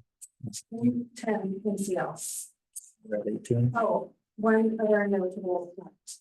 So approved 10, but they're going to be good in 5 years and possibly reduce it. So whatever treatment we build has to be non-detect or we're going to have complaints 2 years after that if they reduce it. Federal. So is a California's been 10 years. How much do you have? Search of all 5 wells about 20.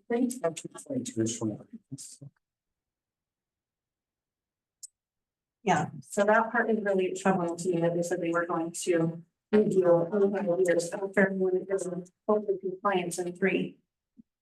Sorry. I'm going to go to Jane. I forgot. I had something I forgot. Too much talk. Director Shore. Maybe we should get a coffee pot in here. That could work. Let's use smaller words. The motion to adjourn. I'll make the motion. Is there a second? Second, This meeting is adjourned at 6:41. Thank you for our party and our recognition and these toilet tablets in here. I wanted to know. Here, but we need folders. Oh, okay. I was just gonna say, You can just use some of that. Okay.